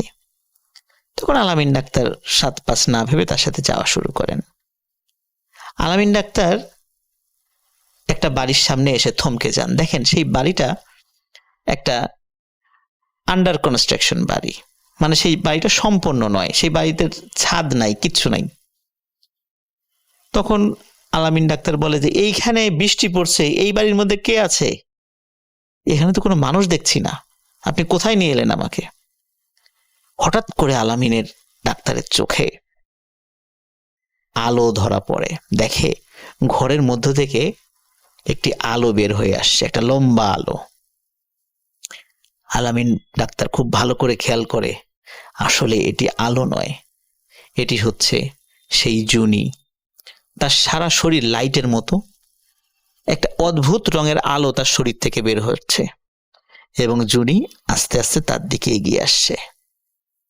আলামিন ডাক্তার প্রচন্ড ভয় পান এবং ভয়ে জোরে এক চিৎকার দিয়ে সাথে সাথে সেন্সলেস হয়ে পড়ে যান। ওদিকে সারা রাত আলামিন ডাক্তার যেহেতু ফিরে আসে না, তার বৃদ্ধ পিতামাতা খুব উদ্বিগ্ন হয়ে পড়েন।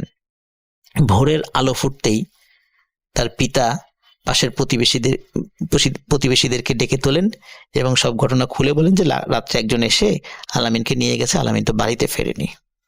যেহেতু আলামিনের একটা সমস্যা ছিল, অনেকেই সেটা জানতো, যার কারণে তারাও আলামিনকে খুঁজতে বের হয়ে যান। এখন যেই লোক ডাকতে এসেছিল তার বাড়িতে যাওয়ার পরে দেখে সেই লোক দিব্যি বাড়িতে ঘুমাচ্ছে।